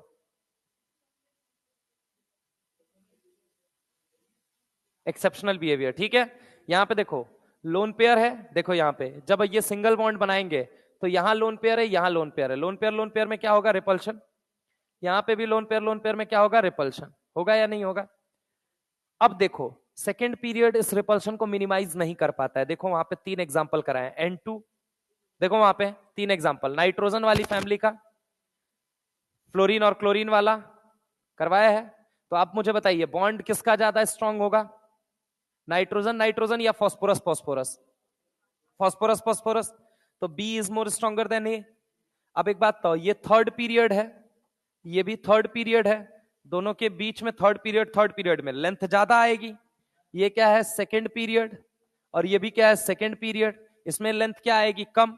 लेकिन यहां क्या होता है, यहां इसकी लेंथ भी ज्यादा है और स्ट्रेंथ भी ज्यादा है, समझे बात को। ऐसे ही यहां पे हो सकता है ऑक्सीजन ऑक्सीजन और सल्फर सल्फर में। क्लियर हो गई बात, ठीक है। यहां पे लोग कंफ्यूज होते हैं थोड़े, ठीक है। 15 और 16 में इससे ज्यादा कुछ नहीं पढ़ना है, 17 और 18 कल समाप्त हो जाएंगे आपके। और कल आइएगा आप लोग, कल के बाद फिर आपको अलविदा कह देंगे हम लोग। अलविदा मतलब आई मीन इसको अलविदा कह देंगे और दुनिया की नजर में वो हो जाएगा। फिर उसके बाद एक लेक्चर और लेके आपका आइसोमेरिज्म एनसीएफटी बेसिकली रिवीजन कराएंगे उसके बाद। तो ठीक है, कल कल का और दिन लगना है, ठीक है। तो इसमें ज्यादा नहीं पढ़ना है, इसमें बहुत ज्यादा मैंने नहीं पढ़ाया है, इसको जाके तुरंत तैयार किया जा सकता है। देखो 14 में भी बहुत ज्यादा नहीं पढ़ाया, सीओ पढ़ाया, CO2 पढ़ाया, कार्बाइड्स पढ़ाया। कार्बाइड्स में भी 3 तो बातें बताई यार तुमको। एक कौन सा बताया तुमको, कोवेलेंट, एक आयनिक बताया, एक कौन सा बताया, इंटरस्टिशियल। इंटरस्टिशियल में टीआईसी को याद रखने के लिए बोला, टाइटेनियम कार्बाइड। कार्बोरेंडम को याद करने के लिए बोला कोवेलेंट के अंदर, और इंटरस्टिशियल के अंदर बोला all S block plus aluminium. Carbides ऐसे खत्म हो गए। सीओ कैसी गैस है, कलरलेस और पॉइजनस गैस है, साथ में रिड्यूसिंग है। रिड्यूसिंग है, कितनी रिड्यूसिंग है, इतनी रिड्यूसिंग है कि I2O5 को किस में कन्वर्ट किया था, I2 की रिएक्शन किससे कराई थी, सोडियम थायोसल्फेट, जिससे क्वांटिटेटिवली उस बात को मेजर किया था, है ना, ठीक है। चलिए, तो 15 और 16 भी समाप्त हो चुके हैं, 17 के लेक्चर में मिलते हैं। स्वस्थ रहिए, मस्त रहिए, जबरदस्त रहिए, पढ़ाई में व्यस्त रहिए। बोलिए।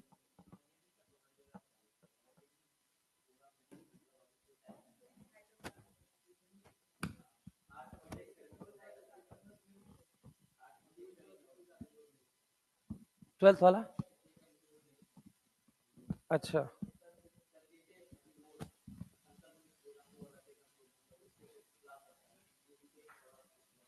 हम्म, तुम्हारी नौकरी